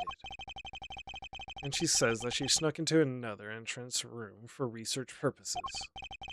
Hardly the actions of a world-class confectioner competing for a major prize. Yeah, not how I picture a top pro acting. Does she maybe just lack a little confidence, or is she not actually a confectioner at all? Perhaps she has another agenda altogether. After all, we only have her word for it that she went into that room to do some research. Wait, you mean maybe she went in there to commit a murder? There's no way of saying so for certain just yet. But she is hiding something, that much I'm certain of. Investigation complete. That's enough investigating for now, don't you think? Yes, we certainly found plenty of interest. Something's been bothering me for a while now.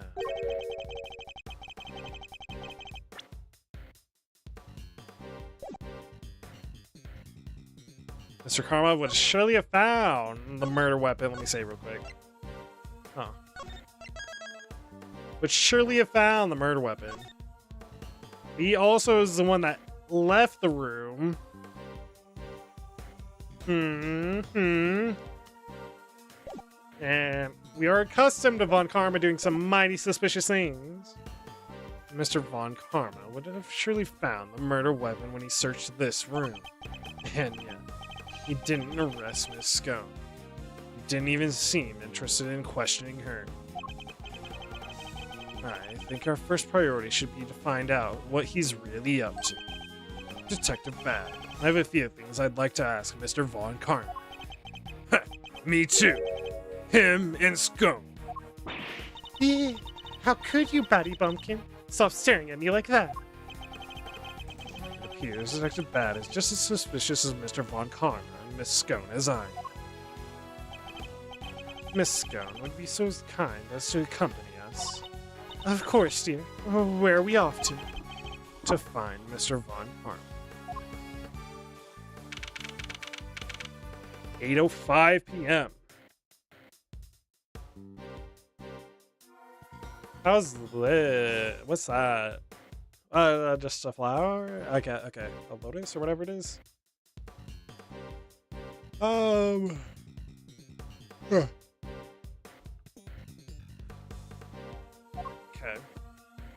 Von Karma. Mr. Von Karma, we'd like to speak with you, if that's all right. Huh. Tis. Judging by your faces, I'm guessing you found the murder weapon. We did. It was in Miss Scone's room. Which means that Mr. Tangaroo should no longer be the only person of interest. Ha!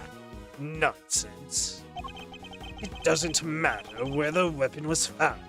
Tangaroa is guilty. And as long as that is in my case, guilty he shall remain. How can he be so sure of Mr. Tangaroa's guilt? That's the thing about Von Karma. He doesn't give a flying fuck about it. You have an explanation, I assume, for why the murder weapon was in Miss Scone's room. Ha! Of course I do. And I'll be delighted to share it with you. You will be delighted. Tangaroa killed Frost with one of Scone's salt lamps in order to frame her for the murder. There's a switch. To complete the deception, he took it back to her room once the deed was done. After all, if it had been found near the victim's body, Tangaroa would have seemed doubly suspicious. A body may be hard to move, but a murder weapon, considerably less so. And that is why there was no piece of evidence on the scene that pointed to a particular suspect. So it's your assertion that Mr. Tangaroa took the salt lamp back to Miss Scone's room. I do not like having Gregory having a hurt animation, because he's gonna have it again. Poor Gregory. It is indeed. But it is more than an assertion. It is a fact based on my own investigation. You mean you have proof that he did so? I don't need any such thing. What? Tis, tis, tis. If you have a rebuttal, I'll be happy to hear it. I'll give you 1 minute. But I highly doubt you'll be able to fault my logic. I'm a busy man. The murder weapon. I'm a presser. Hold it! I hope you enjoy the pressing. So he took one of the salt lamps from Miss Scone's room back to his own. Indeed. He prepared it beforehand, knowing that was be the perfect weapon with which to kill Frost. We found the lamp in Miss Scone's room. Surely this casts Miss Scone herself in a suspicious light. Perhaps if you would let me finish. Now, as I was saying, to complete the deception, Hold it! You're talking about the lamp made of rock salt that was hidden inside the candy castle, correct? precisely. I was the one who found it. So be grateful. It's thanks to me you even have such a vital piece of evidence. The one that found it, huh? Huh? You sure about that, bro? What made you go inside the castle in the first place? If you don't mind me asking. Good point. Maybe he just wanted to see what it was like in there. Objection. Fools. You think I went in there on a whim? I went in there because detectives are an incompetent lot. So I investigated it myself. But I had nothing to do with the initial investigation. That's right. Detective Bad wasn't a part of this investigation until very recently. If you want my trust, Detective, you'll have to earn it. And a good first step would be to stop wasting my time. Now, if you'll allow me to continue. After all, it had been found near the victim's body. If it had been found near the victim's body, They came under suspicion anyway, due to the body being in his room. So what? would you like to hear a favorite expression of mine? Even a dog can hold still and stay. Now, listen to me. Only I could say the same to you. A body may be hard to move, but a murder weapon. So you think he hid the body in the chest but removed the murder weapon from the crime scene? Yes. He foolishly believed his own creation to be a perfect hiding place. I'm sorry, I had to help myself. I think you mean you couldn't help yourself now. She doesn't seem very sorry to me. In any case, the weapon was taken away, while the body remained at the scene of the crime. And that is why there is no piece of evidence on the scene that pointed to a particular suspect. But if there's no proof, how can you say for certain that Mr. Tangaroa is the culprit?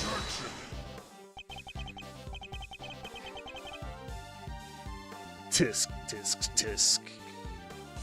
Is that the best you can do at pressing me? Listen, the presence of the body in Tangaroa's room is in itself proof enough of his guilt. Objection! And you didn't find evidence pointing to any other possible suspects? Perhaps you should take another look. You might. You really don't give up, do you? There is no need to take another look. Tangaroa is guilty. End of story.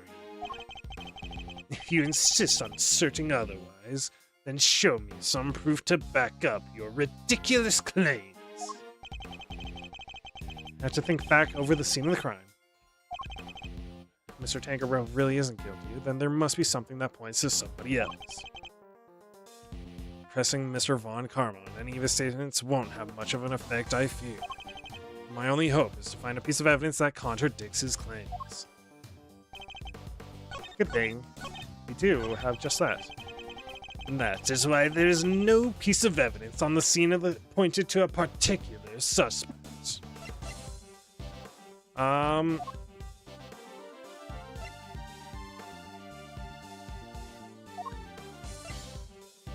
I mean, police. Okay. That's the contest rules.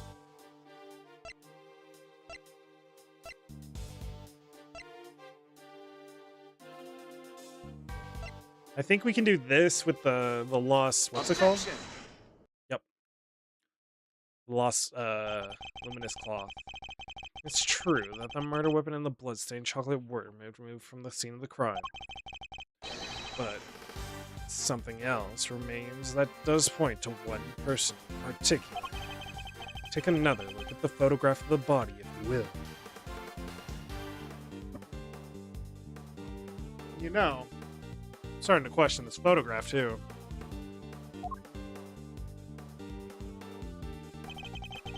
The cloth covering the victim's lower half. Is that not one of the same luminous cloths we found in Miss Scone's room? Oh, what's that, dearie? Oh, one of my lovely colorful cloths. At the scene of the crime, you say?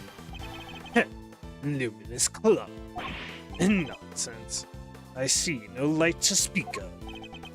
I guess he doesn't know how it works, huh? It may look like ordinary fabric at first glance. Attach one of these light-emitting devices, and the difference soon becomes apparent. You wound me, and for that you shall pay.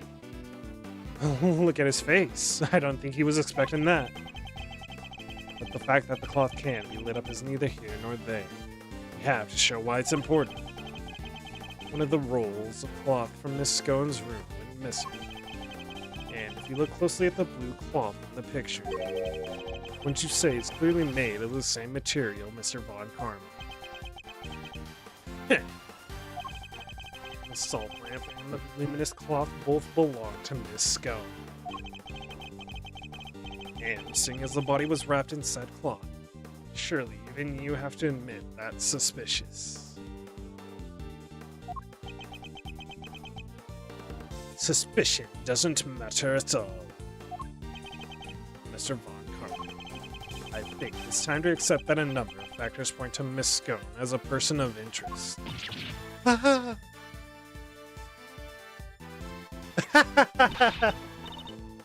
Reggie Pegleg, how could you? You're accusing me of all people. She's stunned silent, dropping the bowl, but she catches it with the foot and raises it slowly back up.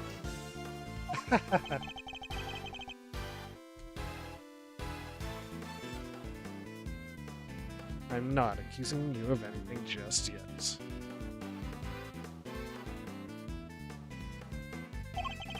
But I do think you're hiding something. That's not...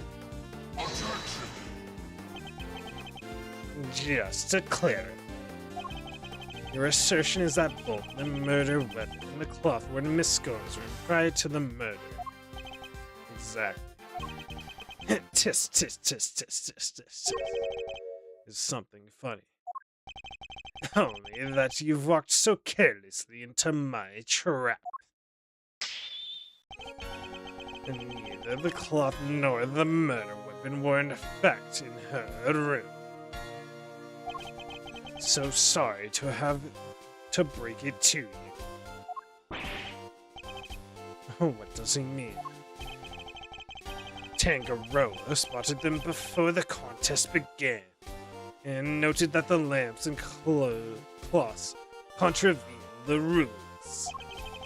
He subsequently confiscated them and took them to his own room for safekeeping. What? A plausible version of events. And then, after the contest began, nobody saw hide nor hair of Frost, as he had secluded himself in his room. Of Frost, and the only person capable of entering his locked room was Tangaroa, possessed as he did the only key. And as you now know, he was also in possession of the lamp used to commit the murder. So you see. I love his snap. He's the only character that snaps like that. I have everything I need to get Tangaroa convicted all alone. Well, how does it feel to have lost to me before even setting foot in the courtroom? This can't be happening. Oh, wait. All our hard work was for nothing. Miss Scone, why didn't you tell us your stuff was confiscated by Mr. Tangaroa? well, dear, Mannequin said that if I spilled the beans, I'd end up being the one under suspicion. Mr. Von Karma said that, huh? And he wasn't wrong now, was he? You two accused me yourselves just a second ago. Pulling the typical Von Karma move of trying to get the witnesses to be less cooperative. Tisk, tisk, tisk. Pathetic. Curse you, Von Karma. You led us to the murder weapon, knowing we make certain assumptions as a result. One more thing, my pathetic friends. There are two, and only two, sets of fingerprints on the murder weapon. Two. Yes.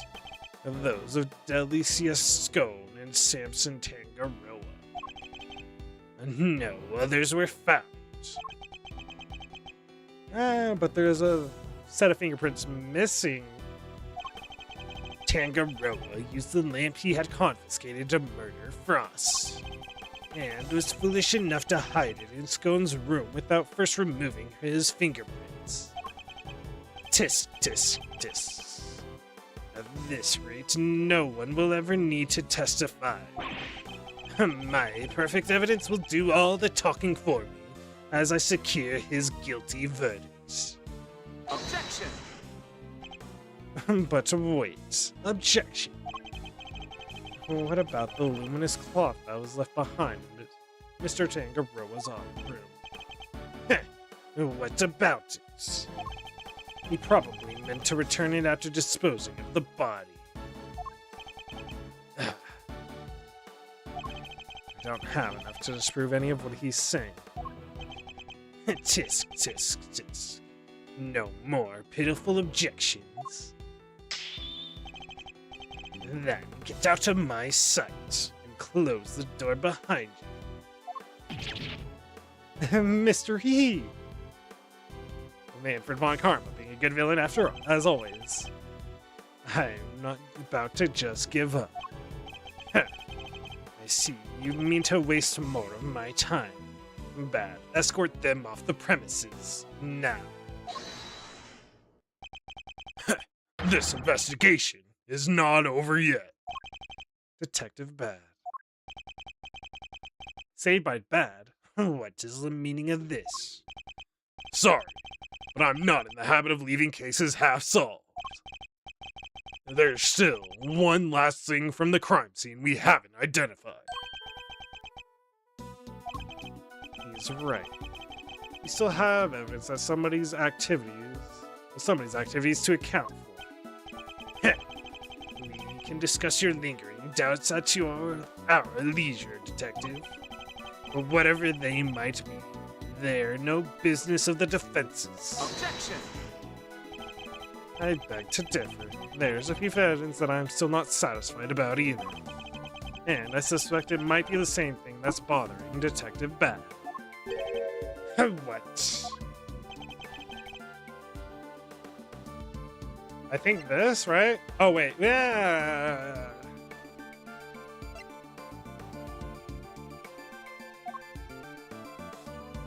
Okay, there's two things. It could be the PH stamp or this. I think it's the seal. Take that! That. Huh. And I assure you, there's no such thing as an identified piece of evidence to Von Karn. It could have been either, okay? I'm Take sorry. that! There, finger marks on one of Mr. Tangaroa's creations. This is what I was originally thinking, but I saw the seal. I was like, it could be the seal too, huh? Supposing they belong to the murderer. It could certainly explain how their prints didn't end up on the murder weapon. How do you know so much about the crime scene? Because I let them look around. You let the defense examine the scene, Bad. Are you out of your mind? Why is that a bad thing? I don't remember you telling me not to. Insolent one. You would do well to remember this, then, Detective. That the results of your next salary review are up to me. Not the salary cut. Ooh, not the salary cut, sir. Detective Bad's in trouble now. I'm sure. Glad you're my boss, Mr. Edward. And you did well to remember that the results of your salary review are up to your performance here. A mere attorney uncovering such a fact based on a cursory investigation. I'm almost impressed. But it's entirely possible for those fingerprints belong to Tangaroa. After all, he wore gloves while preparing his creations. Objection!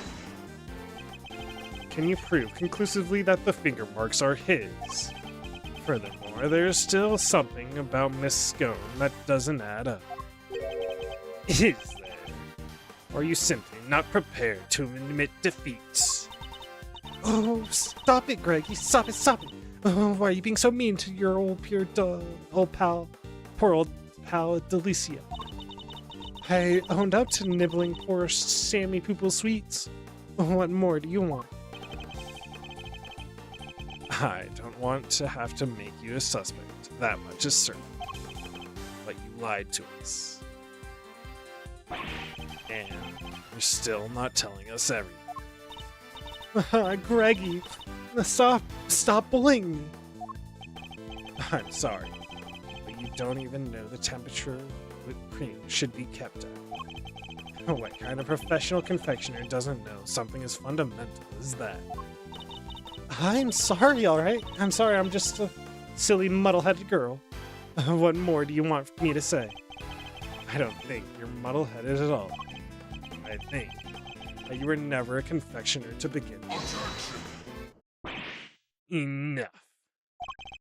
I'll thank you to keep your baseless accusations to yourself. Evidence is everything in a courtroom, in case you've forgotten. How do you prove that? If you're going to accuse a witness of perjury, then I demand that you present something to back it up. But this isn't a courtroom, is it? Nevertheless, what proof do I have that Miss Scone doesn't know the first thing about making desserts? Or bake confections. Take that! Every single one of Miss Scone's creations break the rules of the contests. Objection!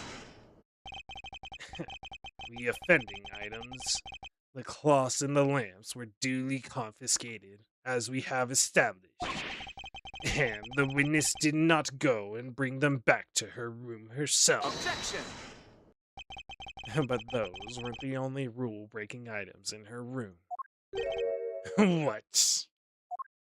Yo, Auntie, what up? We're working our way through the past case, Gregory's case. Yeah. And the return of Von Karma. Unfortunately. Well, yeah. I don't know about unfortunately. He's up to some evil shit, as always, though. So, you know. Some tampering, potentially. I don't know. It feels like it. Maybe... I had the thought that maybe he was the one that planted Miss Scone's room. Potentially. We'll see, though. Anyway. The entire fantastical world Miss Scone created. Every last bit of it. It's all just a collection of plastic models slathered in whipped cream. And that cream is the only authentic confectionery in the room. Sounds good. I got time today, too, so I'll be going for a while. No real world title contender would ever stoop so low. Is this true, Dad? Yup, saw it with my own eyes. Stepped in with my own shoes. His poor shoes. Did we finally convince him? With her lies exposed like this, surely she can't continue to deny the facts. Miss Scone, your actions place you firmly on our list of suspects. But, no dear, I'm no killer.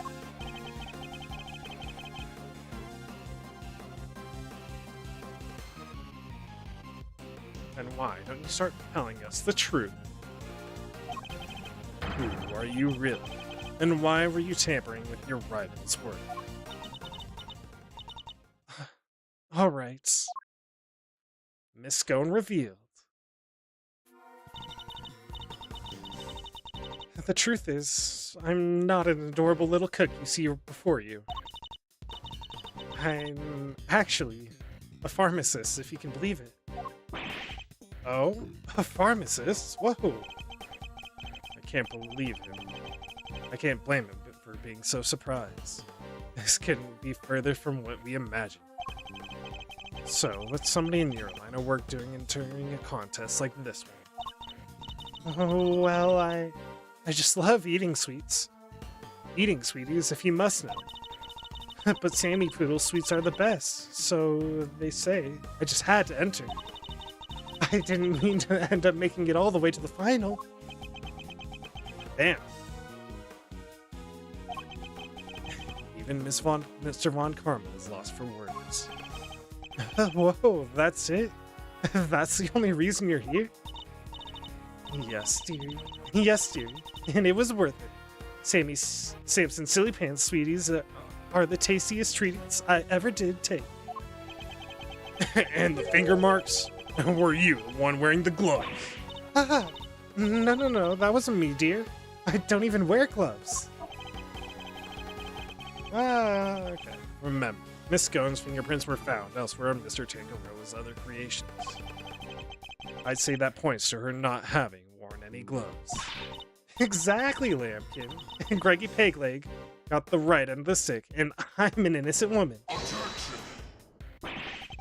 Is your head filled with cream, too? Ah! Sorry, mannequins. Her head may not be filled with cream, but she's certainly no master of subterfuge. Miss Scone, were Mr. Tangaroa's works the only ones you've seen? No, dear. I couldn't help myself. When I'd finished my afternoon tea, I tiptoed over to Chillywink's room for a little taste. Ooh, wait. That's a big piece of info. You were in the victim's room too. Yes, dear. And nobody else was in there, you see? Quite possibly, because the occupant was already dead. But I could only stomach one little bite. I never tasted anything so salty in my life. Okay. Salty, okay.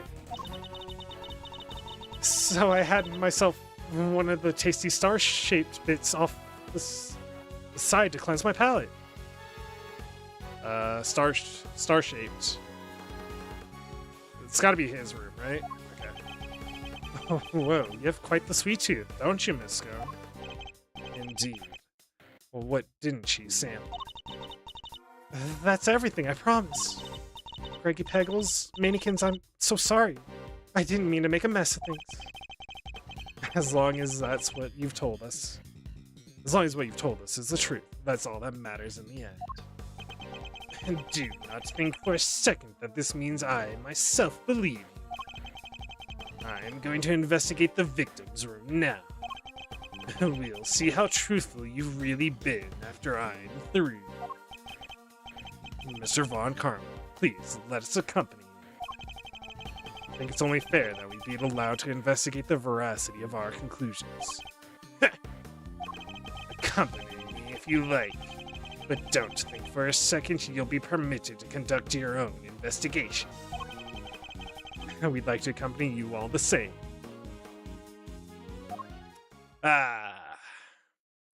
Good old Von Karma interfering with investigations.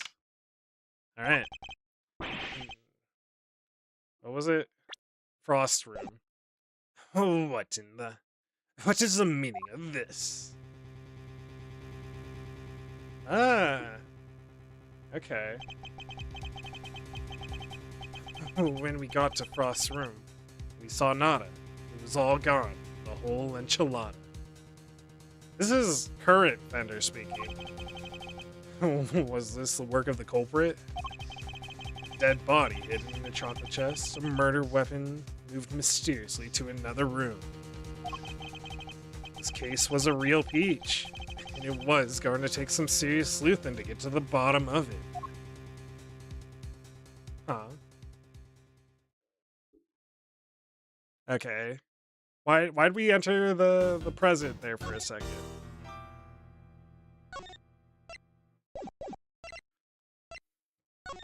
Interesting, alright.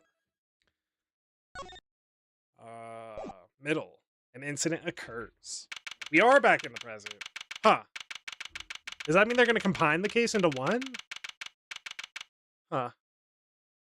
Zodiac Hall.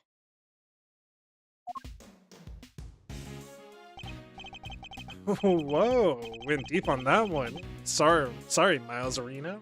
Didn't mean to bend your ear for so long. Yeah, it was quite a lengthy tale. I had no doubt that that was how it all came about. I read the file, but they don't go into anywhere near that level of detail.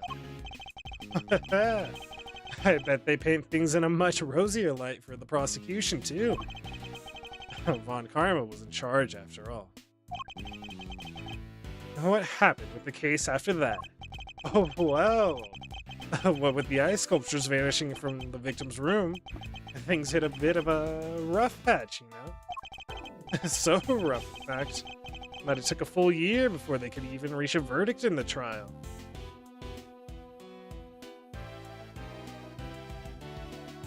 Huh. A year. Well, this was back before they brought in the whole initial trial thing. You didn't have to finish up in a double quick time like you do nowadays. I see. Did they ever find how the victim's creations managed to disappear? Well, they were sorbets and frozen desserts, or whatever you want to call them. Ice, in other words. And if it's made of ice, it can melt, which is exactly what they concluded must have happened. But there's a chance that wasn't how things actually went down. What do you mean? So, this place is a gallery these days, but back then, it was Samson Tangaroa's place, yeah? Indeed. And the site of the IS-7 incident. Oh, well. Word is, Frost's eye sculptures are suddenly back on display. 18 years after that fateful day. The very sculptures the victim made. Who knows?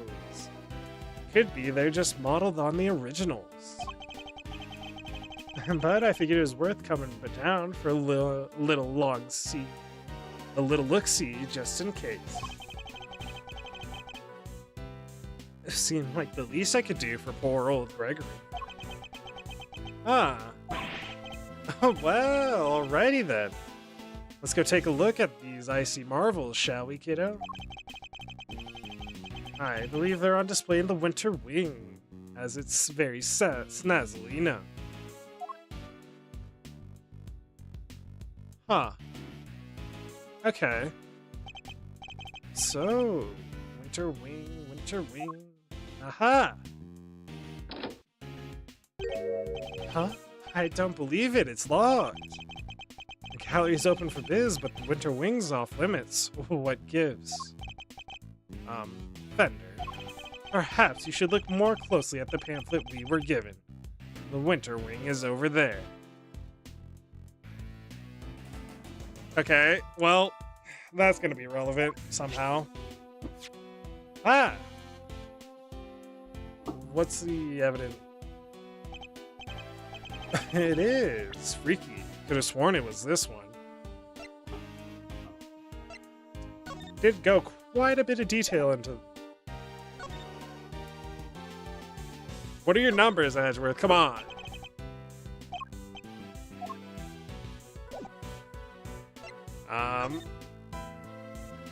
Manfred von Karma, Gregory Edgeworth. Body of the victim, Artie Frost, was found hidden in the chocolate chest made by the suspect, Samson Tangaroa.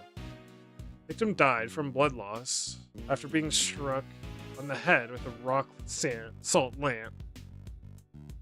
Suspect was found guilty of the crime as its main perpetrator and subsequently imprisoned. Huh.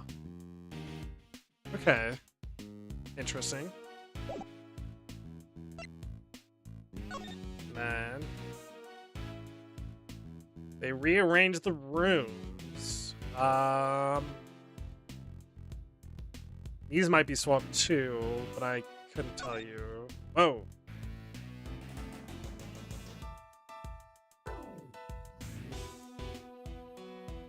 Specific temperature to reflect the season it represents. That will be vitally important. How does the, what's it called? Play though, huh? 1, 2, 3, 4, 5, 6, 7, 8, 9, 10. Okay. Huh.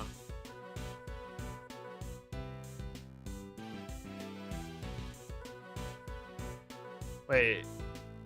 Aren't these symbols off too? How does the zodiac calendar work? Because I don't think this is. Scorpio and Libra should be autumn. I don't know what Sagittarius. Leo is definitely summer. I think Taurus is April, right? So spring. One sec. Let me look up zodiac calendar.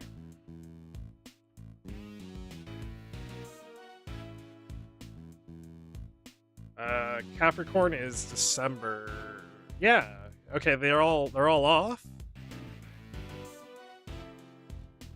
December, January, February. They all are rotated at one spot. Or wait. Yeah. Okay, interesting. Freaky. Could have sworn it was this one. Anywho, shall we? Time to dive in and see what we should have seen 18 years ago. It's not really the same. Aww. That's so cute, dude. Ah, and apparently a new kid. Ron and Desiree. Desiree. Ba-da-ba-da. Brr. I see they're still keeping it chilly as all heck in these rooms. I'm about to turn into a popsicle stick. It is the winter wing, you know. But you're right. It's like a freezer in here. It could be a trick of the light, but it feels like the whole room is made of ice. The temperature controls will be somewhere at the back there, if memory serves. This is Miss Scone's room too, actually. Hey, Milester. You go peep at the degree count? I'm thinking a complaint to the management is in order. There is such a thing as too cold, yeah? Alright, if you insist. Take your time, mosey around and take in the sights while you're at it. I've got a camera I need to prep for action. Feel like your pop might appreciate a picture of all this. I'll put it on his grave so he can have a gander. Of course. Ron, Desiree. So, how about this? Ice cream out. Oh no! This must be the work of the villain, Damask. Yeah, and I go, that's me, the legendary Master Mask. Yeah, and then, no. Say that and you'll be in cuffs before you can blink, Ronnie. You've got to take this more seriously, otherwise, how are we going to get this to market to sell? What exactly are these two plotting? Aww. Hey. Castor and Pollux. Every year in December, countless shooting stars can be seen emanating from this constellation. Castor and Pollux were two brothers who loved one another so much they became stars when they died. It's an enormous block of ice on display here. Is the whole thing? Wait.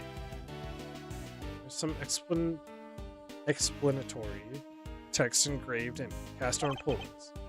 Yep. So then Damask needs to. Yeah, and then I wish those two would stop talking so loud. It's difficult to concentrate. Never mind. I'll just go take a look at some other exhibit.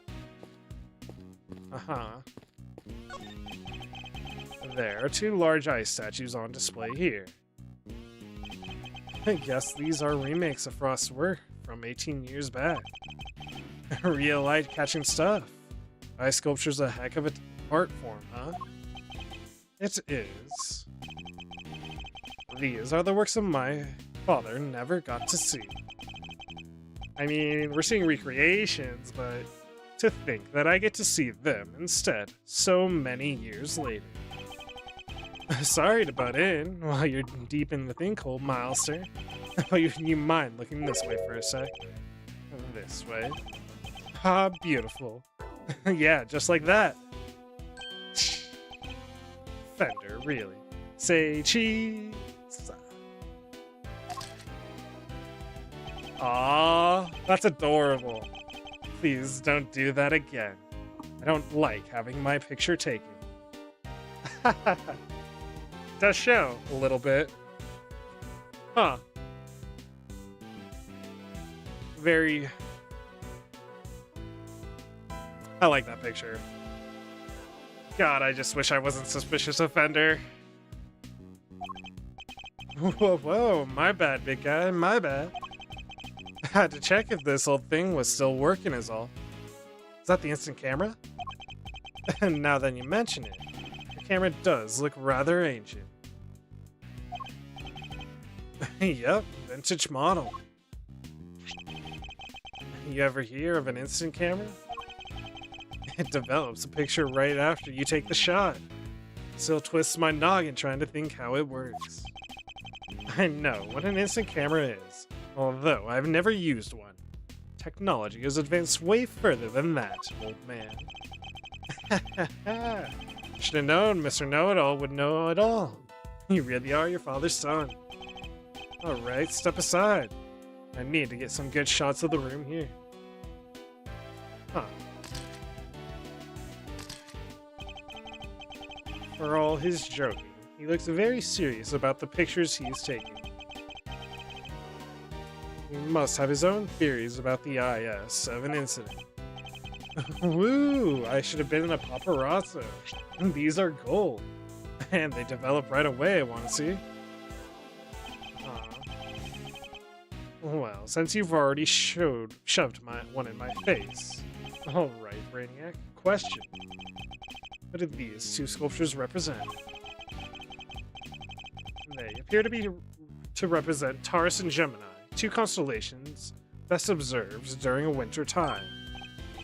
Bingo! He shoots, he scores. Ooh, you're a regular encyclopedia, Milester. Guess that's why this is the winter wing, right? Oh, because they have the winter star stuff on display here. It's star constellations, not a month thing. Okay. Anyway, seeing as I'm the nicest little rogue on the block, that one's yours for keepsies. Thanks. Statues matching those made by the victim 18 years ago. So the victim made these same Zodiac statues out of flavored ice for the contest 18 years ago. Sure did. Lovingly crafted life-size desserts. I only ever saw the old ones in photos, though. But these are the spit of the originals. So this is what you wanted to show me. Yep. I think Gregory would have wanted you to see him, too. And I may not have had it in me to come here on my own. Sorry to drag you along. Not at all. I'm happy to be able to see where my father's final case unfolded. Good to hear you say so, Palio. That's why we're back in the present. Because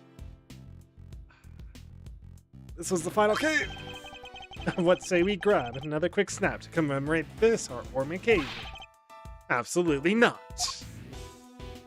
That was a lengthy dialogue for some statues. Okay. Oh, Fender, what do you have to say? Leaving so soon, Miles. Stick around, taking the sights. Might as well while we're here. It's too cold. I was thinking of heading somewhere warm. If you want, I could lend you some of the old Fender threads. In exchange for your jacket, of course. I'll be fine, thank you. Seems I'll have to stick it out a little longer. Miles Reno. Mind if I ask you something? Of course, assuming it's something I can help with. I was wondering, do you think we're allowed to take pics in here? You didn't check? Oh, well, I don't see any sign, and we weren't told not to, so I suppose it's probably okay. Oh, good, because even if it wasn't, I was planning on grabbing my shots anyway. Gregory always wanted to see the place. And what Gregory wants, Gregory gets. My father. What would he have noticed if he were here? Perhaps if he had the chance to see it. That trial might have... No. What's happened. Yeah. What happened. And also... It's because he did so well against Von Karma. It's the reason why he died. So, you know.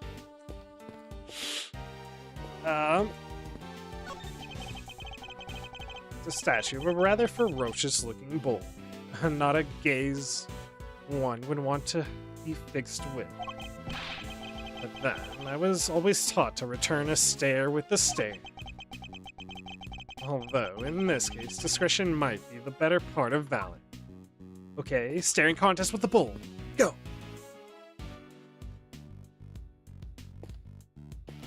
I give up. I lost. The Pleiades. A group of 7 stars, just off the side of the Taurus. Known as Kasama Subaru. Subaru, huh? So he must be incredibly heavy. Is this whole thing, like the whole thing, the statue? Because like you don't see anything else, but in these ones, like you can see clearly see some case. Anyway, wait, I just saw it. I just saw it. Well, that's interesting. It must be incredibly heavy, though maybe not. What with it being hollow on the inside. There's a constellation engraved into the surface, along with some explanation. They form part of the larger constellation of stars. But why cram so many stars into one tiny part of a single constellation? I guess people in ancient times weren't hugely careful about such things. Aha! Okay. Oh. Alright, kid. A boy and wearing a backpack. What's he doing at an art gallery on his own? She wanted to run a gallery so bad, she just quit the industry. I don't get it. I just don't get it. Does this boy know the owner of the gallery? Perhaps. Are we gonna have an Adrian Andrews come back?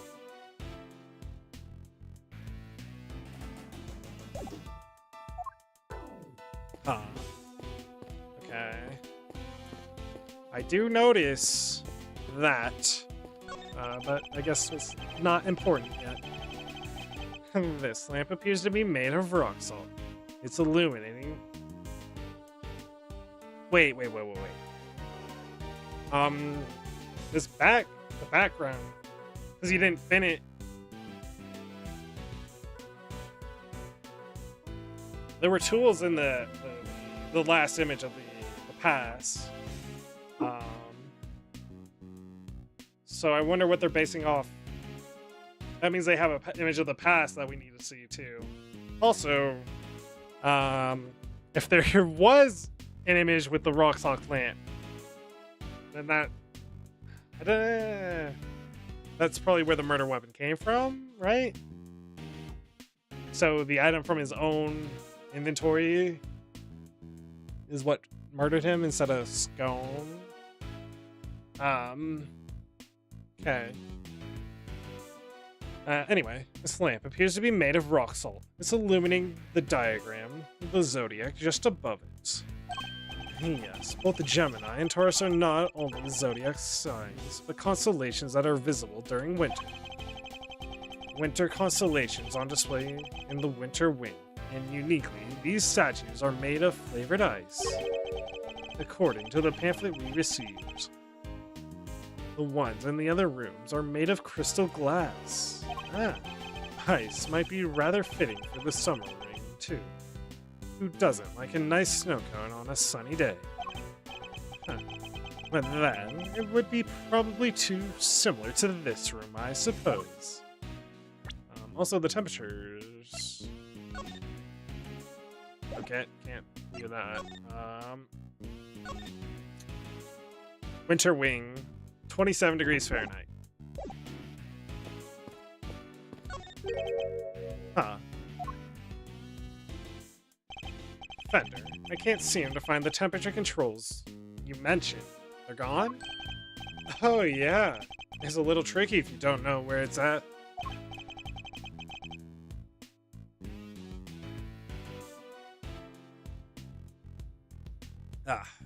Here, I'll have it open in a jiffy. Huh. Dang thing's locked. Makes sense, I guess. 1 month visitors cranking up the thermostat and melting the art. According to the pamphlet, the winter wing is kept at a constant 27 degrees. Ooh-wee! That's colder than a snowman's cold bits. I'm gonna freeze to death in here. Guess there's only one thing for it. Somebody's getting a snuggle. Are you gonna return the hug, Edgeworth? Come on! Hey! What's the icy glare? You want me to freeze to death? No. Alrighty, I got the shots I wanted. Shall we scoot on over to another wing and see what's cooking? Might as well go for the full tour while we're at it. I suppose so. Ah! What was that? Are they gonna recreate the murder? Came from the fountain room. Come on, let's go see what's up. What's up? Larry!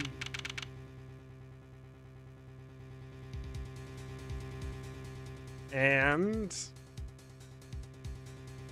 the old art master. What's his name? Gusto? It's not Carmelo Gusto? Oh. Larice Dunim makes his return, actually. There's someone on the ground, and is that? Larry, what are you doing here? Actually, never mind that. What on earth is going on? Edgy, man, you should have seen it. It was awful. Just calm down and tell me what there is. Why, there's an unconscious man on the floor. I didn't do anything. He just fell down in front of me, man. Oh, wait, I know this guy. Even Fender knows him? Oh, wait. Oh, shit. Huh. They really brought back everybody, huh? Okay. Is everything alright? Don't you know it's rude to make a racket in an art gallery, you naughty boys? She doesn't look like she aged a day, but... Oh, wait, this smell. He's still breathing, but I know these symptoms.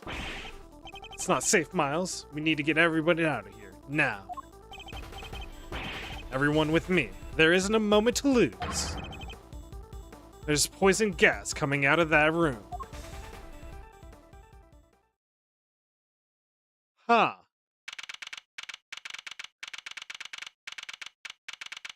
Okay. Interesting.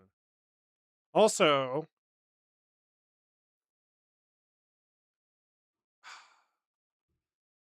do we have a full autopsy report? That's it. That's implying that means the victim of the past case could have been killed another way, potentially too.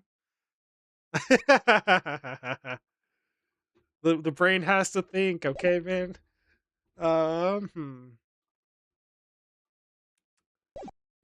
I see potential.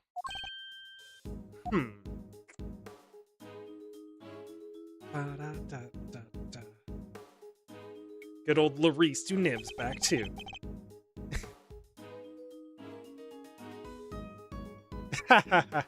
Yeah. How's the victim doing, Fender? Not good. He inhaled a lot of gas. He's still out, and it sounds like it's pretty serious. But the paramedics said there are no signs of external injuries, and that he was conscious before it happened. Anyway, he's alive, just barely. He's lucky we found him when we did. Oh wait, history. That's what I wanted. My question is, why were they like so certain of the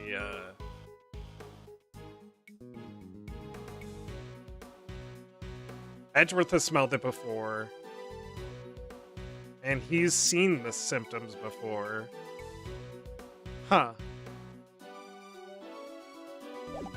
Okay.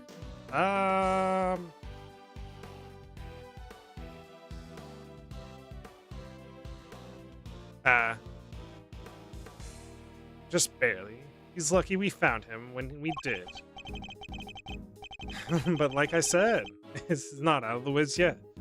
They put him in the medical room with the specialist. I see. I couldn't help noticing that it seems like you knew him, Fender. Sure do. That was Carmelo Gusto. He was here back when the whole IS-7 thing went down. The confectioner. So he was here 18 years ago, too. Any hoodles, this guy here seems like he's in rude health. Old pals of yours, Miles Arena? Yes, something like that. I'm glad you're okay, Larry. Something like that? Are you serious, Edgy? You've known me since elementary school. Crush a guy's feelings, why don't you?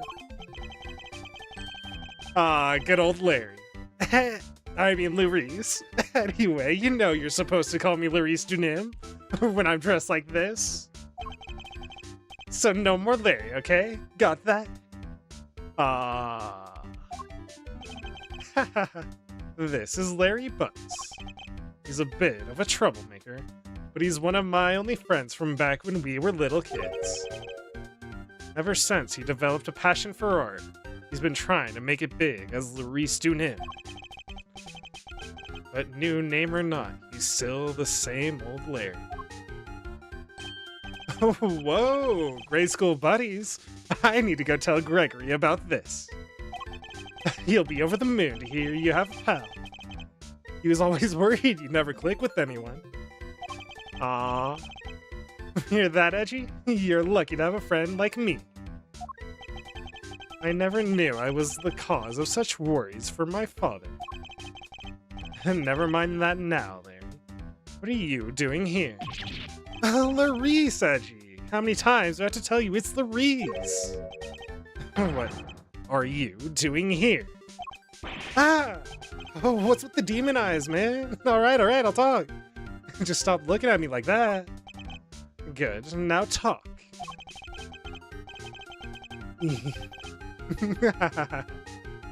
You want to know why I'm here? Why the heck do you think? For my art, of course. Oh, and I'm coming on a date here with Lulu soon. Ah. So, who's Lulu? I thought I'd better just go out the place first. So not actually for your art at all. Larice, my man. Oh, absolutely. That's how it has to be, man. Unfortunately, his real lover was the one that died first. Unfortunately. An artist and a romantic. You have to introduce me to this lady friend of yours. Oh, sure. It's nice to have somebody take an interest for once. Ah, that is a good point to bring up, because he's on the suspect list. Well, I mean, he enters with like his hate for Edgeworth because he joined Von Karma or whatever. But I don't know, something about the carefree attitude he expresses most of the time. It just rubs me the wrong way and makes it feel like it's a Godot. Well, attempting to be a less obvious Godot situation where he's relevant. I don't know. I don't feel like he's wholly innocent though. Oh, really? He's pretty interesting. I don't know if he's innocent though, or well, he's not implicated in any of the cases so far, but I don't know. Yeah. Spare me. Oh, by the Reese Laricio. Oh, by the way, did you notice anything when you found the victim? I do like that he always wants a hug and nobody gives it to him. That's pretty great. Nothing in particular, man.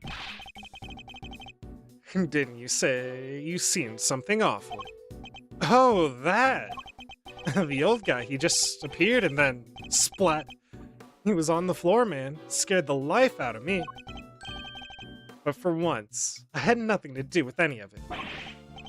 Don't look so proud. That's the least we should be able to hope for. Ah. Doesn't mean he can't be implicated on it. Honored guests, I can only apologize for the trouble you've experienced. I'm Judy Bounce, the gallery man. Oh, this is the person.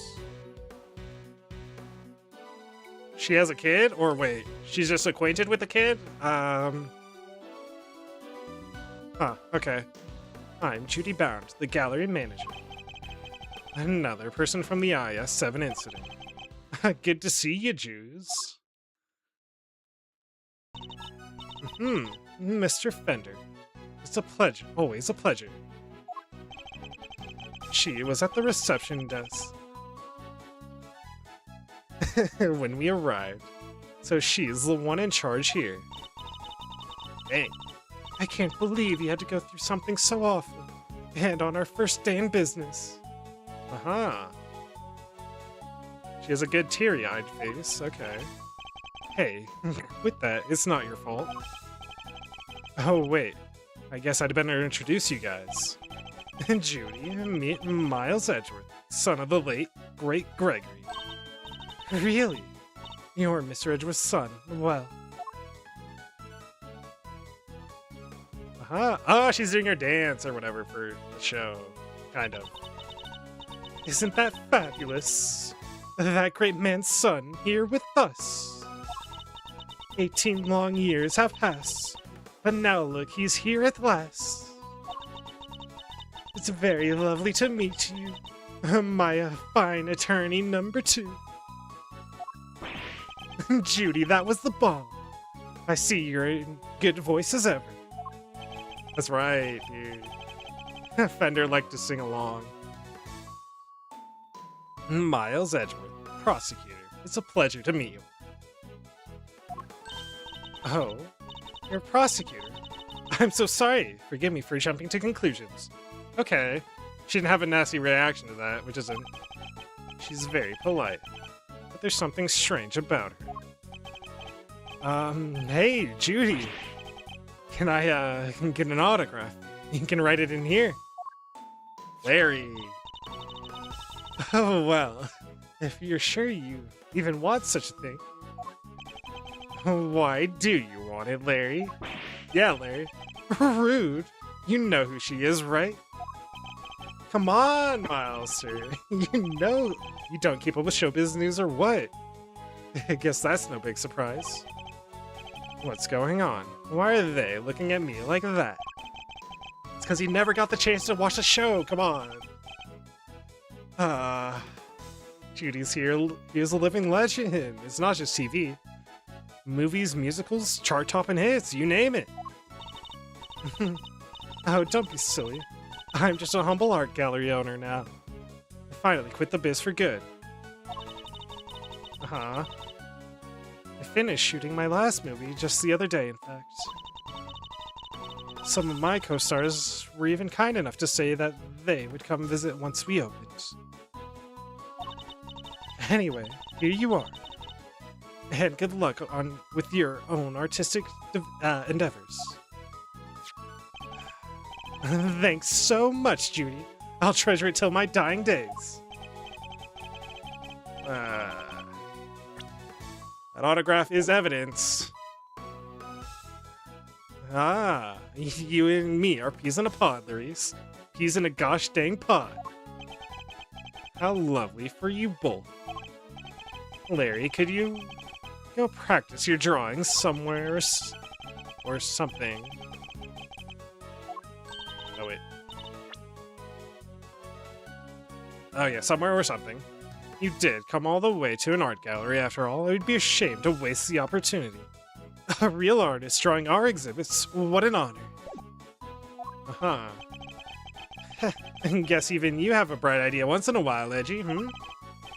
Alright, Judy. Seeing as you were so nice about it, I guess I will. Be right back. Aw. He's a real live wire, that one.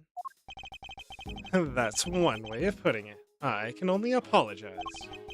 By the way, there was another woman with you before. Where's she now? Oh, you mean Delicia? Delicia Scone. She's in the medical room, helping to care for Mr. Gusto. I call it the medical room, but it's nothing quite so grand, of course. I can stay with them, as I'm the only one on staff, and I can't leave the gallery unattended for long. Delicia Scone. We've heard that name before, haven't we, Fender? Sure have. Sounds like our IS-7 bingo card is complete. Something tells me that isn't a coinky-dink. Me neither. Me neither. Perhaps I could offer you gentlemen a cup of tea. Oh, a drop of the old Judy Bound special blend. Why not, for old time's sake? That would be lovely, thank you. Clink, clink.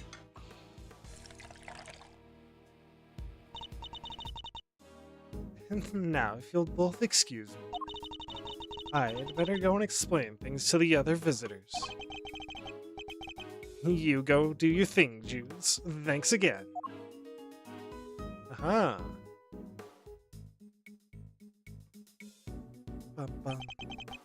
This aroma. Ceylon, I believe. Let's give it a try. This is a fine blend. A top quality Ceylon, indeed. Its citrus aroma is said to improve one's ability to concentrate, right?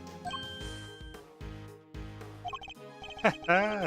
Your old man said those exact words 18 years ago. It really takes me back.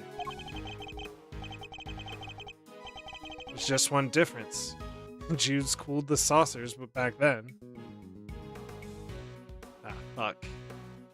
Not today, though, it seems. That's a vital point. Okay, cooled plates. I forgot about that. Thanks for reminding me. Anyway. Don't you think this is all a little odd?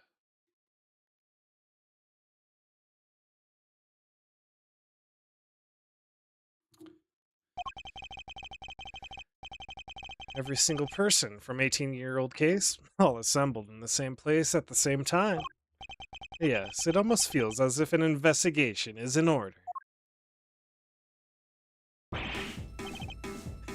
Mr. Edgeworth, sir, you're all right. Mr. Edgeworth, Mr. Fender. We heard you got caught up in a poison gas attack, so we came as fast as we could. Uh-huh. Oh, well, if it isn't the cavalry. Come on, team, bring it in. No way. Besides, you're both doing just fine. Gummy and I got ourselves all worked up over nothing. Detective Gumshoe. What were you thinking, bringing Kay with you? Sorry, sir. I knew it was dangerous, what with the poison gas and all. But she wouldn't take no for an answer. I ran and I ran and I ran and I ran. But I just couldn't shake her off. And when it comes to running away, the great thief right here is the world champ. Then run away. Don't chase the poor detective. Come on. All set, sir. Just say the word and I'll head in there and start investigating. You guys stay here. That gas could be dangerous. Alright, we're counting on you, detective. Good luck in there, Dicky boy. Alright. No way! Gummy almost looks like a real detective. I'm so proud of him. But he is a real detective, Kay. Oh? This is Edgeworth speaking. Mr. Edgeworth, looks like the gas is mostly dissipated, sir. Wait.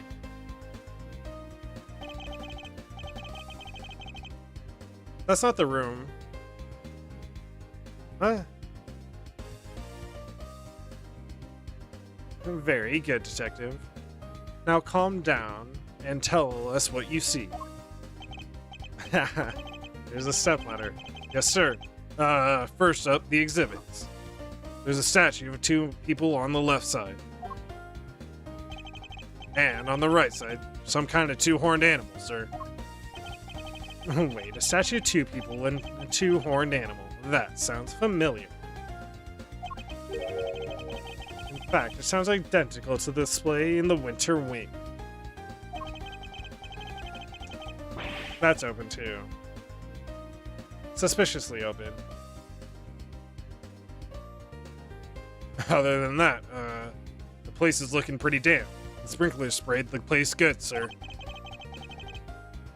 Must be what stopped the gas from spreading. Sprinklers. Are there any signs of a fire? No, sir. And the fire alarm hasn't been triggered either. Sprinklers look like the type that detect heat and smoke. Okay. When they detect something, they send an alarm. Either fire or smoke to the security room, sir.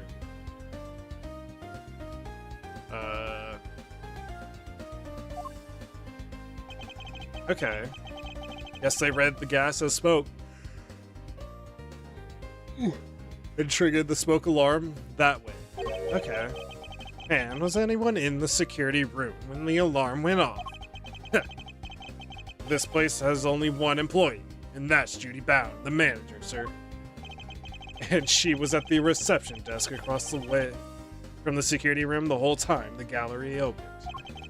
Seems like a safety hazard, but okay. So she heard the alarm from across the way and turned on the sprinklers. Yup. Seems they can only be switched on manually, and only from there, sir. Okay. Wouldn't want the art getting soaked for no good reason, I guess. And if it's manual, you could maybe even check how bad the fire was and try to get some stuff out first. So the security setup is geared around protecting the exhibits. That makes sense in an art gallery, I guess. Ugh. Brr. And one more thing. It's freezing in here, sir. This isn't the autumn wing. It's the deep midwinter wing.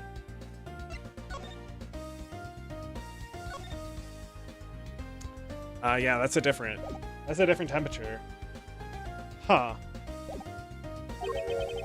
So, the autumn wing is cold too. I checked the temperature, sir. It's 26.5 degrees in here, sir. Why is the autumn wing being kept as the same temperature as the winter wing? That's about all I've got for now. I'll let you know if I find anything else, sir. Understood. Thank you, detective. Huh. Interesting. I don't know why we didn't just enter. If Gumshoe could take his gas mask off, but what did Gummy have to say? He said that the autumn wing is actually quite wintry. It sure is. Huh, I don't get it. I'm wondering what it could mean myself, but it's a bit hard to tell from out here. We should try to get in there as soon as the police are done with their investigation. Amen to that. We need to see what the deal is for ourselves. Is there anybody else who might know something in the meantime? Oh, yeah, there is one guy. Miles' best bud. His what? I'm his best bud. If we have to, and I guess we have to. He is a witness. Larice Dunit. Oh, wait, that's... Okay, didn't expect to see you here. You're looking as fresh-faced as ever. Yeah, long time no see. Larry, right? So here's the deal, Kay. I'm Larice right now. You see, I'm also a bit of an artist. Ah, so it's your alias. I like it. Good to see you, Larice. I always knew you were a nice, thoughtful kid. Unlike some people. Huh, wonder who he's talking about. I have some questions for you, Larry. What the? How am I a suspect? Just because I found the guy, that doesn't mean I did the crime. I never said you did. I just need you to tell us what you saw. You said you saw something awful. How so exactly? Look! I didn't see anything, and I didn't do anything, okay? I don't think I did. Anyway, I guess. Whoa, Chief. You didn't sound too sure of yourself at the end there. There's something you should know about him, Fender. When something smells, it's usually the butts. We've been saying that about Larry for 26 years now. His ability to attract trouble is legendary, for want of a better word. His ability to cause trouble, too. I suppose I'd better find out what he did this time.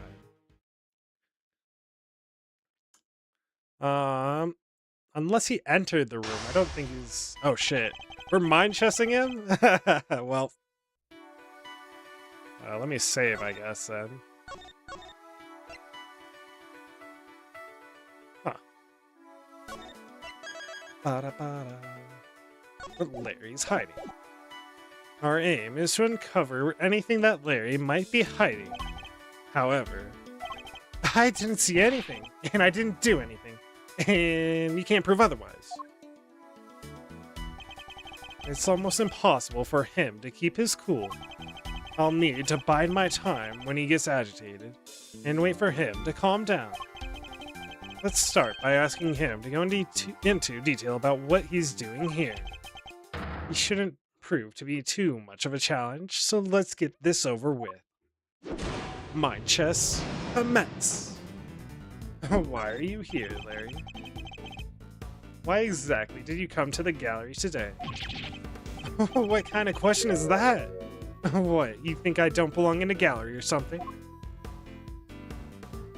Bide my time. Hey, if you're gonna ignore me, then I'm gonna paint your portrait. And when I'm done, I'll scribble all over it.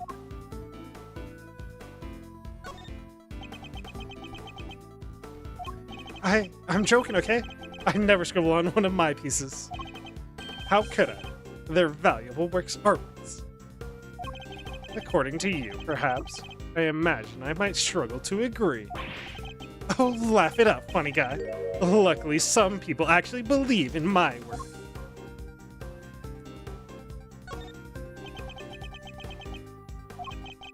She's called Lulu, okay? And she says my pictures are masterpieces. So, if she likes something, I'll draw it for her. Anything. Anything at all. And where is this Lulu? How come you're here alone? What? That guy can't be apart from his girlfriend for 1 second? I have my own life too, you know? I think that fine. Lulu says she's a Gemini, okay? So I thought I could do a sketch of the statue to show her on our date. And I expect you're pretty proud of this sketch. And not so much this time, actually. But you know, it being her sign and all, I just thought maybe she might kind of like it. So you're here for the Gemini sculpture. How very like you to try to tell me nothing and give so much away in the process. So, to summarize, you came here today to draw a sketch of the Gemini statue for your girlfriend, Lulu. Look how committed my boy Larry is. What? How did you figure all that out? From your incessant prattling, you just can't help yourself, can you? Fine, then I won't say another word. Larry may want to keep his mouth shut now, but I'll have my answers one way or another. Let's ask him what he did after he arrived here at the gallery. We'll soon see what he's hiding. It's just a matter of time. Alright, tell me what you did once you arrived here.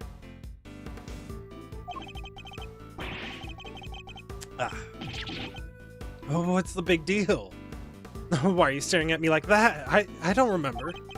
I didn't have a pamphlet. So I didn't know what was where. I just kinda hung around by the fountain. Didn't get a pamphlet. I didn't receive a pamphlet when you paid your entrance fee at the reception desk. Huh? You mean entry isn't... It's not free to get in here? You didn't pay upon entry. You mean to tell me that you entered without paying? I'm sorry, okay? It wasn't deliberate. There wasn't anybody at the reception desk is all. So I thought entry must be free. Miss Bound wasn't at the reception desk. That's our vital information. Yeah.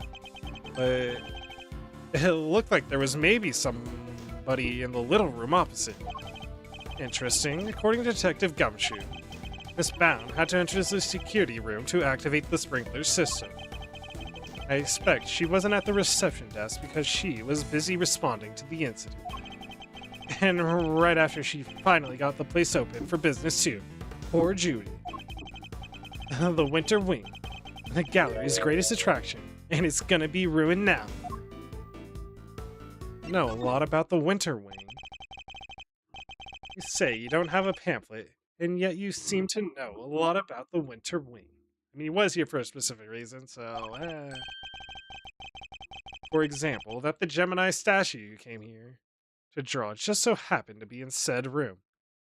I guess knowing that is kind of... Therefore, it was your intention to visit the Winter Wing all along, wasn't it?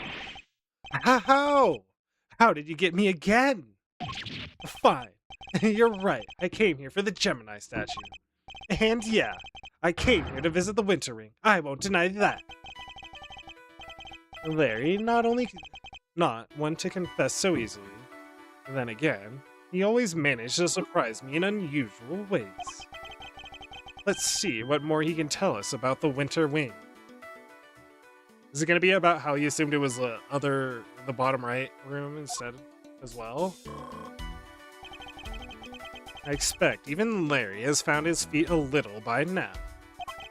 I'll have to watch his reactions more carefully and see what information I can glean from him. I'm done with you, go home. Larry, be honest. Did you enter the Winter Wing? What is that? Is that suspicion I see in your eyes? I tried to get in there, sure, but...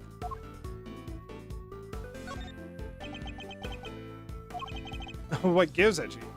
Don't have anything else. Let me get back to my sketching. Wait. Fuck, I should have... My bad. I got it. Crying faces, talk to him. Sweaty faces, don't talk to him. You tried to get in, but you couldn't. Yeah, exactly. I wanted to get in there, but the old guy came out and fell to the ground, and like I said, it was all pretty shocking. The victim prevented you from entering. So, you were unable to enter the Winter Wing because the victim emerged and collapsed in front of you. Yeah. He came out the Winter Wing door, and then down he went. But wasn't it the Autumn Wing that the victim came out of? If that stupid poison gas thing had never happened, I'd be in there happily sketching away right now. Larry seems to have the Autumn and Winter Wings mixed up. Regardless, it seems his aim really was to make a sketch of one of the statues. This could be a useful clue. What did you see in the Winter Wing, Larry? You don't let up, do you? I told you I didn't see anything. Calories are nice and all, but I kind of changed my mind once I got here. Though I thought I'd go meet my girlfriend instead. I think it's time to deploy my clue.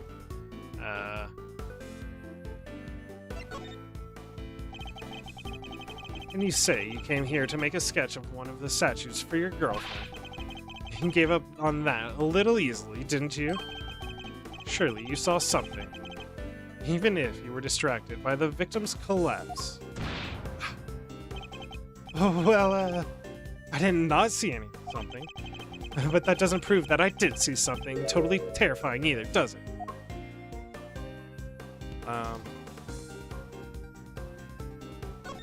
I want to see the other, what's it called, really quickly. so I might have to lose this.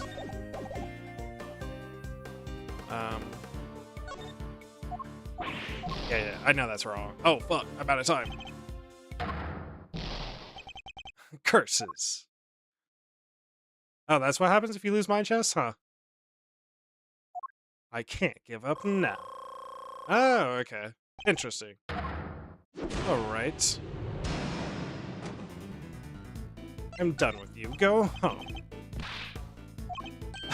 You sure? I mean, I'll totally leave if that's cool. I was just thinking of dropping by Lulu's anyhow. No, wait, I didn't mean my mistake. Seriously, Edgy, I really think it's time you started taking responsibility for the stuff you say, don't you? No! Scolded by Larry. Forgive me, would you mind giving me just a little more of your time? If I have to, I guess. Maybe you could sweeten the deal with the free dinner. Very well. I must be more careful about what I say. Larry gets free dinner from Edgeworth, and that's not canon? Come on. Anyway, back to the present. Where... So you saw something totally terrifying, did you? I knew it. I was at the end of it. Really, Larry? You could at least try to make this a little harder for me. I put it to you, Larry Butts, that you did, in fact, see something totally terrifying. Ah! How do you do it, Edgy? Are you some kind of mind reader? Fine. I guess there's no point in trying to keep it a secret any longer.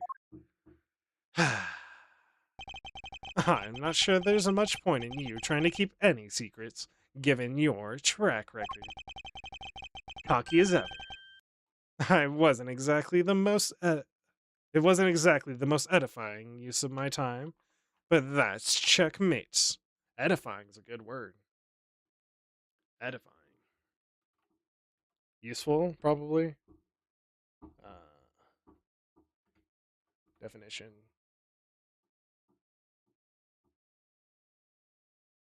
Oh.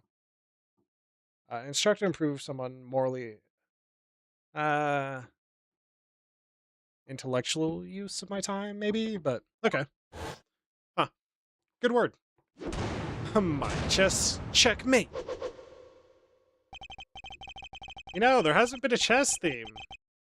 I mean, there was the mind chess, obviously, but where's our chess element? In this case, huh? No, it's all been constellations and stars and stuff. And confectionery. Huh. Okay. I couldn't help staring at the Gemini statue. My eyes were drawn to it. Objection! You keep talking about a Gemini statue. Yeah, it's different. But there's no way you saw what you think you saw. It's simply not possible. Oh, what do you mean? You think I saw a ghost or a ghost statue or something? Oh, Larry, still laboring under the misconception that he was looking at the winter wing. This piece of evidence shows us what Larry was really looking at. The autumn wing. Take that! Take a look at this pamphlet. The autumn wing features sculptures depicting Capricorn, Aquarius, Pisces, and Aries. Not only that, but I've seen the statue depicting Gemini in the winter wing for myself. That's Pisces, maybe? Which means that whatever you saw, it can't have been a statue of Gemini. Oh, guess that makes sense. Huh? Oh, why is he not more surprised by that? It did seem pretty weird, now that I think about it. One of the two people did kinda look like a goddess. So the other stuff, I guess that wasn't my imagination either. Other stuff? Oh, you're interested in it too, aren't you, Edgy? Great, let me show you. Show me, what exactly? I drew a picture of it all, got the whole scene down exactly as I saw it. But I'm still not that confident in my work, so is this gonna be a masterpiece? Well, I want to see it. Really? All right, here.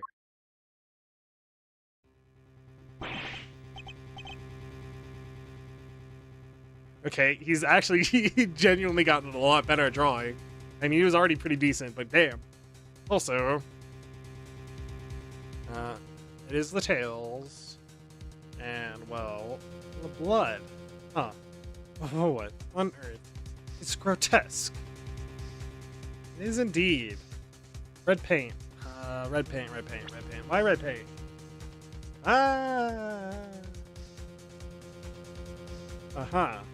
A food dye. Uh-huh. I can see it being a food dye, maybe.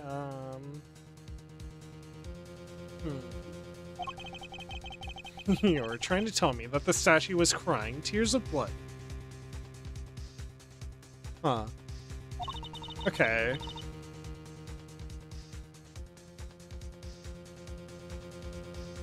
I have to say, Larisse, it's pretty scary. Right? Because it was scary. Totally terrifying. It was supposed to be a statue of Gemini, but it turned into a goddess right before my eyes. Ah. It freaked me out so bad, I screamed out loud. Ah. So he wasn't reacting to the victim collapsing in front of him after all. Huh. Wait, when you say it turned into a goddess, what do you mean exactly? It started to cry tears of blood. What do you mean, what do I mean? The bottom half was suddenly a fish. That's what I mean. Suddenly. A goddess. Oh, a goddess with a fishy bottom half. Sounds like Pisces to me. I heard it's all based on this legend of a goddess and her son turning into fish to escape some baddie. Oh, wow, really? I thought Pisces was just two plain old fish. Edgy. Do you think the statue's curse? I mean, tears of blood. Turning into a fish, that's some pretty cursed stuff right there. And don't be a fool. I imagine you simply mistook one statue for the other. Uh-huh. Aw, look at you, tucking it carefully in your organizer. It's a vital piece of evidence, Kay. Come on.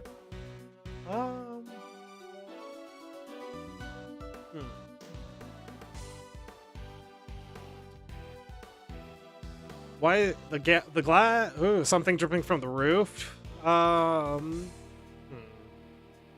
What's a pink puddle to? A leak? Maybe? I don't know. We need to investigate, I guess. I simply thought it might have a use for it later. Maybe in the bathroom. Aw, you're the worst, Edgy, the worst. Can't you just admit you use my art? Whoa, kind of freaky deaky though, huh? The statue with the bottom half that changes shape. I'm pretty keen to find out what went down in the autumn wing, aren't you? I suppose I am. Yes, could there be some sort of trick to the Pisces statue, perhaps? Maybe. Yeah, Sedge was speaking. I'm about done in here, sir. There's no danger from the gas anymore. You can come on in now. Thanks. Good work, Detective.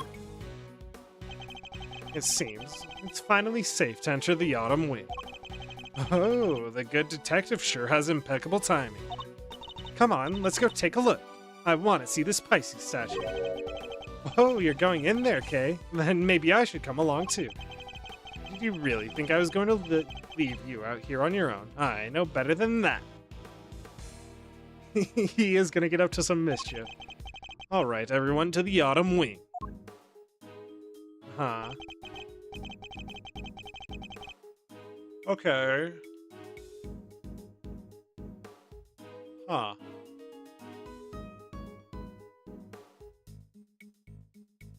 Why is this a recreation? Why is there a box on this one and not this one? Gemini Cancer. Can you see that in the photo?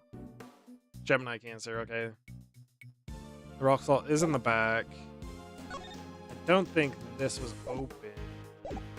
You definitely would have seen it open, okay.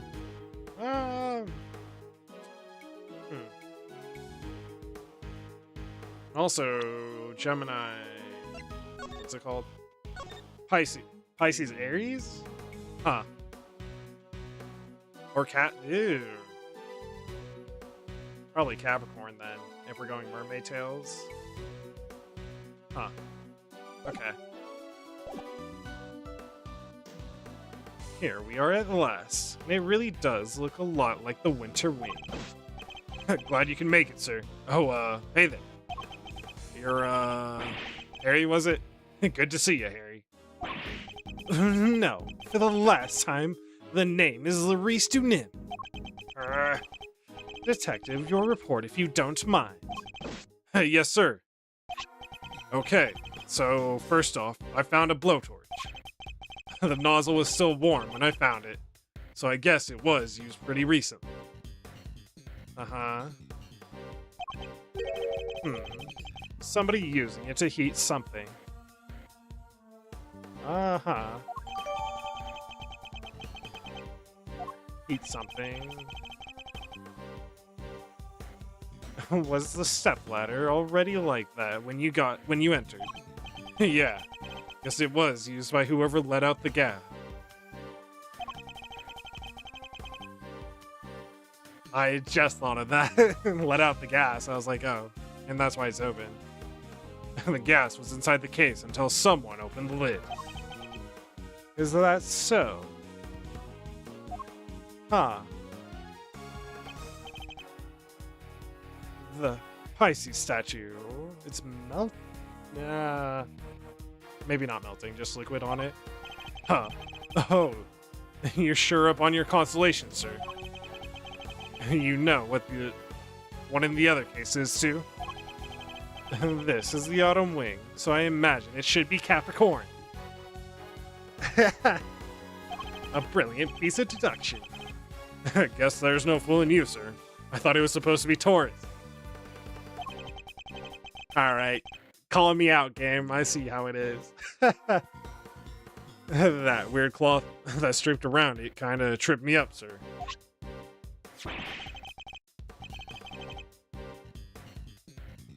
I mean, it makes sense. Wait.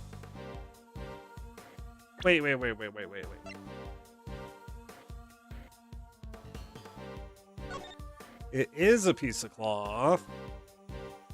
That means this is also a piece of cloth. And then... Huh. Okay. Man. Also means... There's a cloth missing from... maybe not. It's around the bottom. Isn't that a piece of Loomis cloth from way back when? What's that doing here? Now we have evidence from the IS-7 incident too. Uh-huh. They have the cloth around their feet. Taking a look around, sir. Huh. It seems there's a piece of luminous cloth on each of the other cases, too. Yeah, and that just makes me want to see what's hiding underneath the real bad. Underneath them, real bad. Sure, let me whip them all right off for you. Uh-huh. The Aries and Aquarius. Wow, they're beautiful. Aries and Aquarius.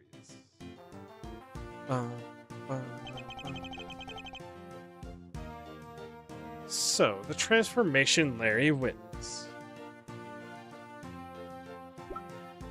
Was the cloth falling off?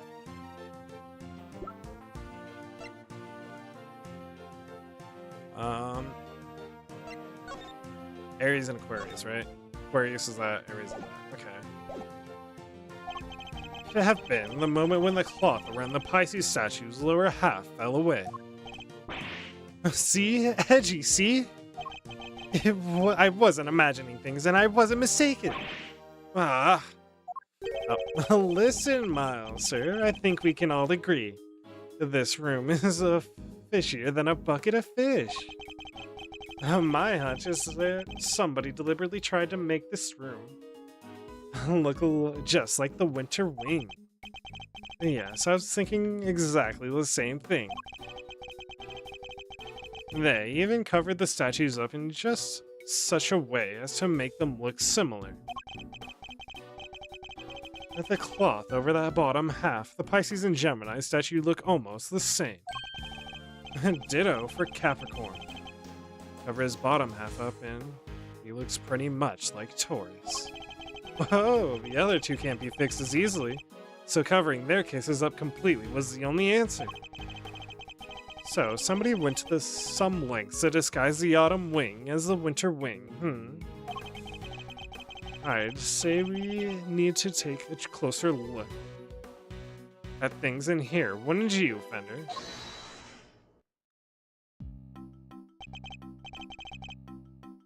They're back!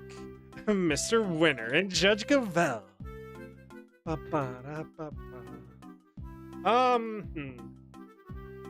Why is it so wet? Also, that could be on the glass, right? Huh. Why is it so wet in here? I think Gumshoe said it was cold in here, right? I don't remember. Good to have some familiar. What the heck are you guys doing here? You're the last thing I need. This is my scene, you hear?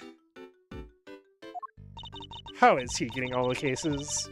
Mr. Edgeworth. Seems I have failed in my duty yet again. I pray one day to make you see that your presence is not required at every crime scene. I'm a witness.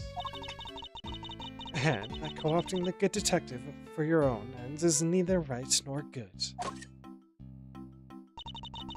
I will have to give serious consideration as to how the goddess of justice would have me judge you. You got it all wrong. It was me who asked Mr. Edgeworth to help, not the other way around. It was? Well then, you know what that means, Detective Flatfoot. Oh, you mean... Exactly. Your, salary check is taking a hit. I bet you're looking forward to payday now. Always wanted to say that. Well, good news for you. My salary is already in the dirt.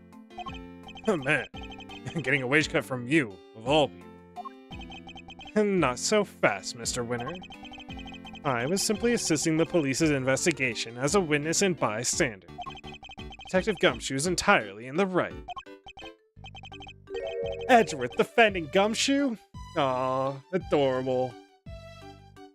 Oh, he is, huh? So you're saying I should give him a bonus instead?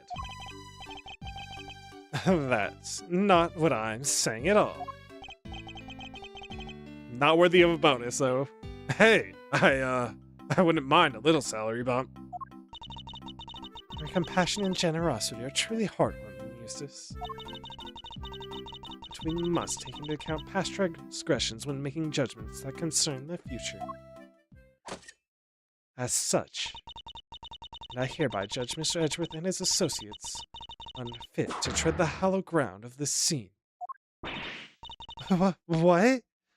But we only just got here. The goddess of justice conferred her blessing on Eustace, and Eustace alone. By which you mean this is Mr. Winner's case.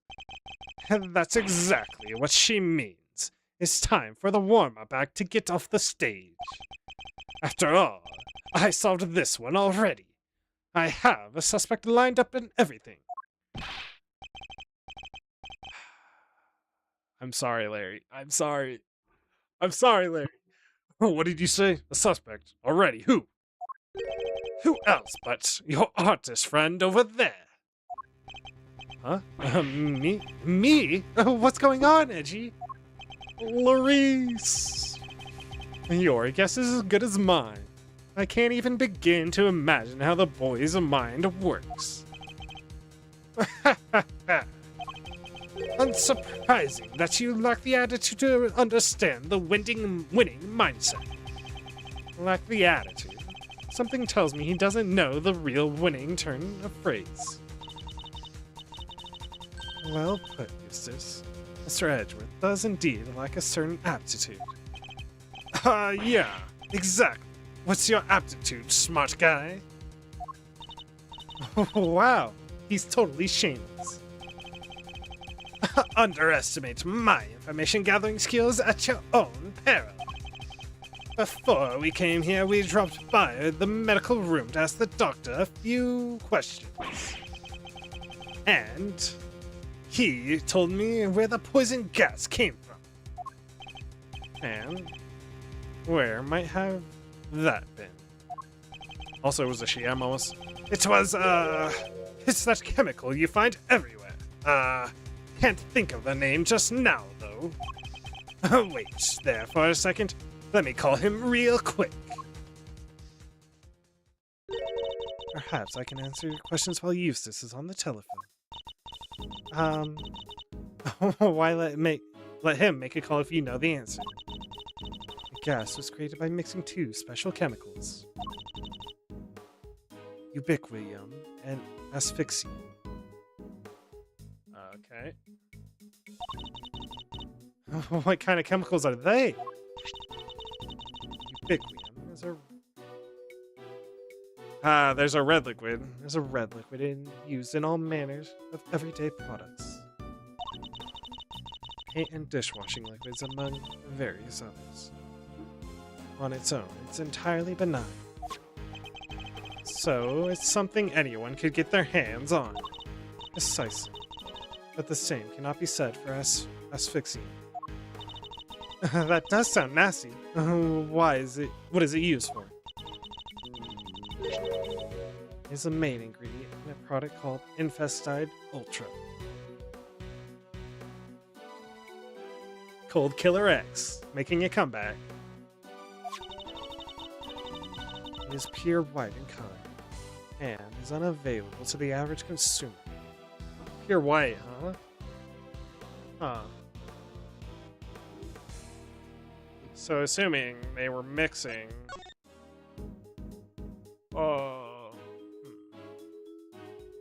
the color of the ice, although that's more of a bluish with hints of white.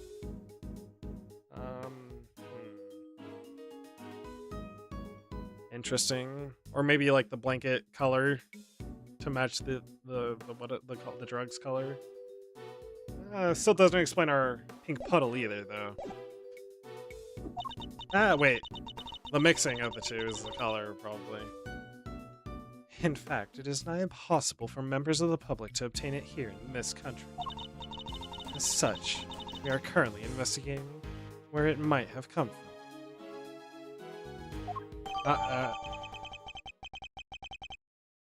There's our pinkish. Poison gas ingredients. The gas was produced with bright red ubiquitium and pure white asphyxian were mixed together. I'm back, and I know the name of the chemical now. Don't waste your breath. Judge Gavelle informed me already. Great. That'll make this quicker, I guess. So, the source of the gas, ubiquitium, is used in paint and stuff, right? And there was somebody else here at the gallery today who brought paints with them. Your friend, the artist. You can't accuse me just because of that. Objection to the paints on that palette in your hand. Hedgie, is this kid okay? He seems a little... Indeed, I haven't known him for long, but he's a little prone to jumping to the wrong conclusions. Hey! Quit talking about me like I'm not even here! Ignore them, Eustace. You're simply intimidated by you, nothing more. why not give them yet another reason to fear you with one of your winning deductions? Winning? Yeah, good idea. Get a load of this, losers. Oh? Winner's winning deduction. Oh. We have. Our friend, the artist here, won the race to find the victim, and was the first on the scene, correct? And the gas the victim was poisoned with was made from ubiquium, which, as we know, is found in paints. He was carrying paint on his person, and when he was one winning straight away from the victim, which surely makes him the winner on our list of suspects. Right, Gavel? You think so too, right? It is a possibility that certainly can't be discounted. Well, would the artist like to share his version of events? Did you leave red paint at the scene of the crime? Or something more sinister?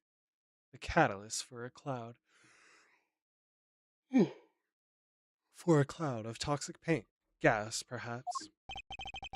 Oh, think I might have left my heart there, and you might have picked it up. It is kind of strange. Why isn't Larry fawning over her, huh, Gavel? I would be careful what you say to me. My gavel is already primed to deliver a guilty verdict. Objection! Oh, ignore her, please. Ignore him, please, Your Honor. It's for the best. Objection! Wait, did he just hit on her? And he did just hit on her, dude. I'm fucking an idiot. I think I might have left my heart there, and you might have picked it up, huh? Quit stalling. You can't run away from the fact that my reasoning is flawless. So admit defeat and crawl out of here with your tails between your legs, because I win. I have a better things to do than pick holes in your faulty logic, but I don't suppose I have much choice. Well. I'm a pressing. Our friend here, the artist, won the race to find the victim and was the first on the scene, correct? I'll be the first to admit that he's something of a suspicious character. Objection! The first to admit? Are you trying to beat me to it? But you can't, because I'm the winner. I'm the first rate always. Oh, I'm a first-rate artist, you say? Larry, I don't need you to make this any more convoluted than it already is. Please, Mr. Winner, just continue. First-rate artist, Larry. Larice. And the gas the victim was poisoned with was made from ubiquium. We do indeed. It seems it's found in a number of everyday products. Right. Which makes your friend's paint pretty darn suspicious. But isn't it also found in a bunch of other stuff too? She has a winning point, I guess. Right, Gavel? I suppose she does. As I said, ubiquium is also found in dishwashing liquids, among other things. In other words, paint isn't the only possible explanation. No, but just listen to the rest of my amazing deduction, will you?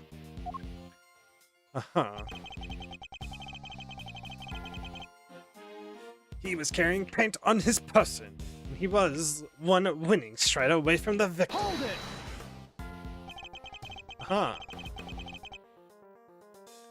It's by no means certain that paint was the source of the poison gas. Ha! Well, it's by no means certain that it wasn't either. Was that supposed to sound clever? Copying Mr. Edgeworth's speaking style isn't a shortcut to looking cool, Make it sound as if you think there's something wrong with how I speak.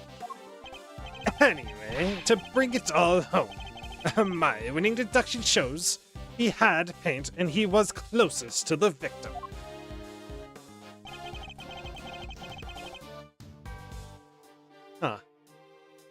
It surely makes him the winner on our list of suspects.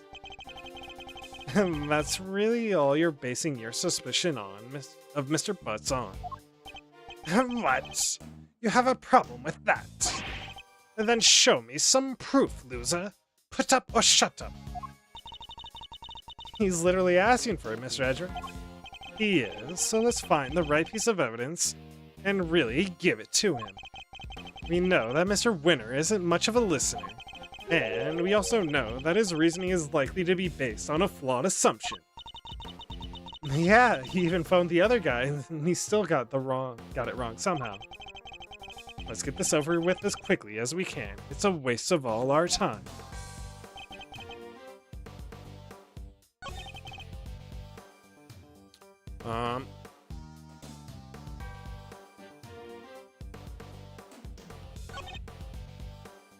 I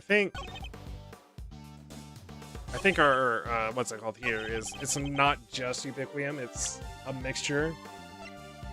Objection! Yep, got it in one. Ha. Your deductions are anything but winning, I'm afraid. Unless you're looking to win a prize for incoherence. So you agree that I deserve a prize? What you deserve is to be set right. The gas came from within the case containing the sculpture of Pisces. It did, and it was created by that artist guy. With the red paint that we know is full of ubiquium. Allow me to offer you a bit of advice. One prosecutor to another. It always helps to listen carefully to others. The gas is created when ubiquium is mixed with another substance, asphyxion. Paint containing a ubiquium alone wouldn't create any kind of gas at all. It wouldn't. I thought they said that guy was asphyxiated with ubiquium. So you're telling me this was all based on a mishearing of the forensics report? Gah! The gas has already done its work by the time Mr. Butts found the victim. Perhaps it's your own aptitude you should be worrying about. My aptitude? What does that even mean? You literally used the word 5 minutes ago. It means one's ability, or how suited one is to a particular task, Eustace. And attitude, the other word you misused only minutes ago as well, is another thing entirely. Oh, I get what you're doing. You're making fun of me again. What I am doing is demonstrating that you do not have the aptitude required to head up this investigation. Overruled. Judge Gabel. Before you go any further, you might wish to consider some of the flaws in your own statements. And what flaws might those be? I mean, I guess every investigator needs their assistant, and Eustace is certainly a quirky assistant. Firstly, that you cannot prove your artist friend did not enter the Autumn Wing. And secondly, that you cannot prove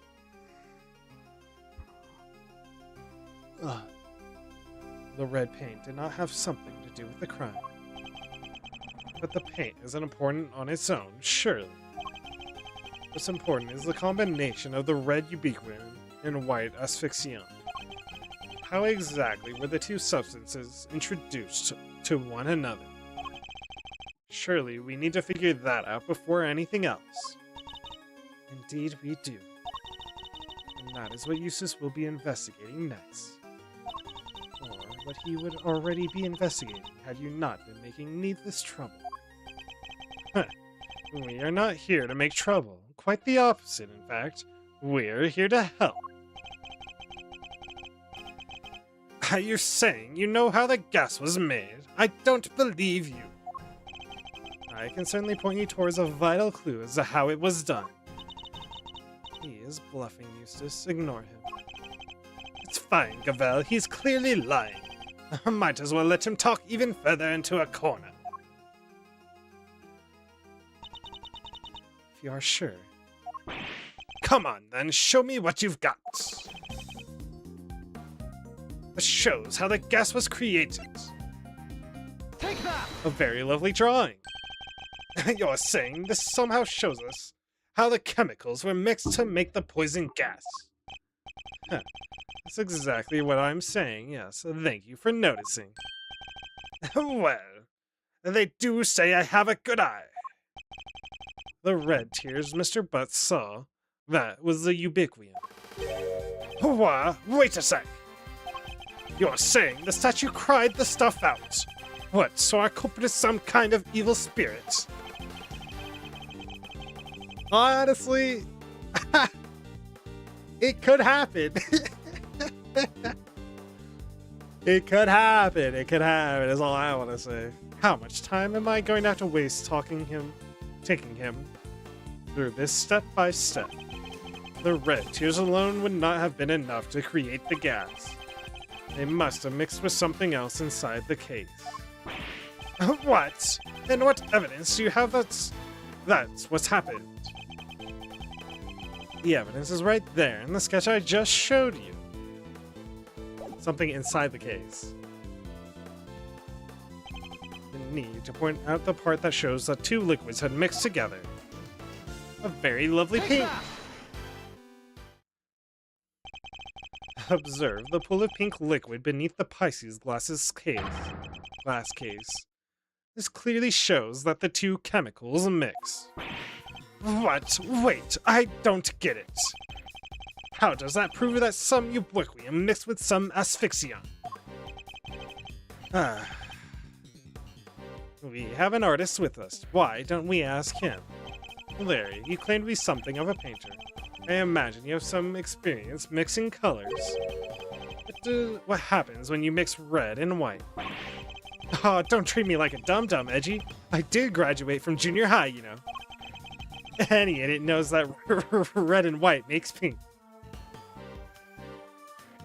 Yeah, any idiot knows that. I mean, there's variations. You got your rose pinks and your baby pinks. Hold it! That will be more than enough, thank you. You see what I'm getting at now, Mr. Winner. Oh, I think I do. Ubiquium is red, asphyxion is white. Mix the two together, and you get pink. That's what the pink liquid is. Yes, this is very good. We got there in the end. Yeah, interesting. He hasn't connected. I think we finally convinced him. He hasn't connected. Mr. Azrren, you have raised a possibility, nothing more. We cannot know for sure that this shows the result of the two chemicals having mixed. And besides, the sketches you are attempting to enter as evidence was drawn by a suspect. How can we possibly hope to rely on its veracity? Hey, I drew everything exactly as I saw it. A true artist never lies or embellishes the truth. Forgive me. I did not ask for your opinion. Oof, she's a cold one, but I like it. You may rest assured, Your Honor, that I mean to prove my theory yet to all of our satisfaction. Overruled! It may not be wise to jeopardize your position any further, Mr. Azrren, especially as there is another question to which you have yet to provide a satisfactory answer. How can you prove that this man did not enter the Autumn Wing? Until you are able to, there's little more to discuss. Wait, maybe the victim could help us out with that. The victim? Mr. Gusto. He is still unconscious and in critical condition. He is. Oh,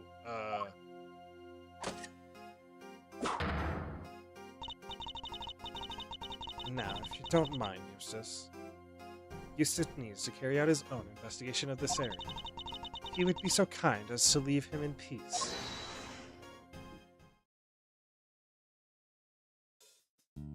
hold it, man. For the presiding judge's sake, I pray to the goddess that you need not ever be summoned to testify. Well, unfortunately, he's been in many a case, and he's done it many a times. Now, is there something you wish to say, Mr. Artist? Oh, if you could just hold that pose for a moment there, Miss Ice Queen. I am Justice Verity Gavel. I would be grateful if you would dispense with the childish epithet. Oh, finally she tells me her name. Nice to meet you, Verity. Name's Larice Dunim, but you can call me Larice. Please stop wasting the court's time, Mr. Dunim. Oh yeah, sorry. It's just, there's something I forgot to mention. The door was locked. I tried to open it, and then the old guy came tumbling out. It does appear that the door can be unlocked from the inside. However, that does not necessarily mean that it was locked at the time as you claim. Without proof, your statement carries little weight, I'm afraid. Objection! Well, as it happens, I can back our pal here up on that. What? Yep. We tried to come in here too, but it's just like the guy said. It was locked up tight. Ain't that so, Miles Arena? It is. I distinctly remember how it went. Uh-huh. So, Winter Wing. Huh? Oh, it's locked. The gallery is open for biz, but the Wonder Wing's off limits. What gives? Prior to the incident with the gas, it was not possible to enter this room from the outside. And what is to say that your suspicious friend was not in here with the victim the entire time? Objection! The fact that he didn't suffer the ill effects of the gas. Search him for a gas mask if you like. I doubt you'll find it. Ah. I see. Then I suppose we will have to take you at your collective word. Larry is the type of person that would just happen to have a gas mask on him, so that was debatable, but it worked. That was a little too easy. Well, Judge Gavel, do you accept that Mr. Butts is no longer a viable suspect? And that once again, Mr. Winter's deduction have fallen short of the mark? What are you talking about? I just need some more information, that's all. You can't blame a guy for being a little hasty with his deductions. You know it's not cool for a prosecutor to be saying stuff like that, right? Very well. Then perhaps we should call our next suspect. Oh? Mr. Dunim, you may step down from the stand. Huh? Go you mean? But I was enjoying our time together, Verity. Let me stick around, please. He's forgotten all about Lumen. Overruled. Show no mercy. Squish my heart with the goopy mush. I love it. There he is, a bit of a masochist, and he likes the dominating women, huh? He liked Francisca, too. Who exactly is this next suspect? The pharmacist, Delicia Stone. Delicia Scone. Your artist friend may have struggled to lay his hands on a ball of infested ultra. But someone in her line of work would surely have a better idea of where such a thing might be acquired. I would also like to question her. The court hereby calls for a 10-minute recess. Eustace, we will go and fetch the suspect. Your winning smile will bring her running, I am sure. My Winnie! Of course, Gavel. Let's go get her at once. Hey, Detective Flatfoot. You carry on investigating while I'm gone, okay? Huh? Sure. Is it possible?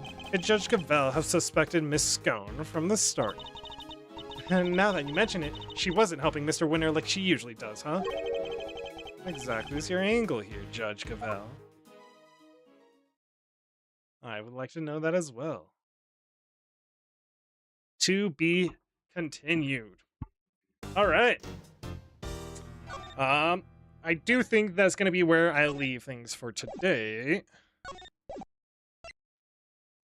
That being said, there's a lot going on in this case. Holy crap. There was all of the past events with Gregory and Fender. With the chocolate ship and the what's it called? Miss Scone's room.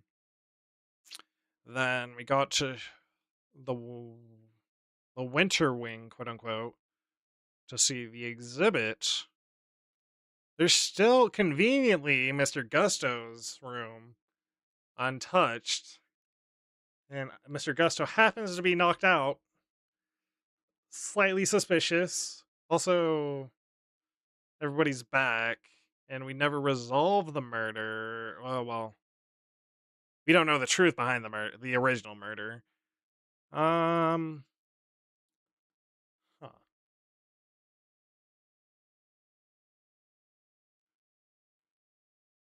I don't think we know enough yet. There's a lot going on, basically. Hmm. I don't think I fully trust Judy Bound either. Miss Scone's suspicious, Judy Bound's suspicious. Gusto is currently the victim, but like there's potential for him to be suspicious too, I think. Yeah. All right. Well, I should be able to have a long session tomorrow again. So, we'll try to finish this case tomorrow, maybe. I don't know. But like I said, nothing pressing for tomorrow, so or nothing cutting me off tomorrow. I'll be back tomorrow. My name's Azrren. Hope you enjoyed. And we'll solve this case hopefully tomorrow. Peace.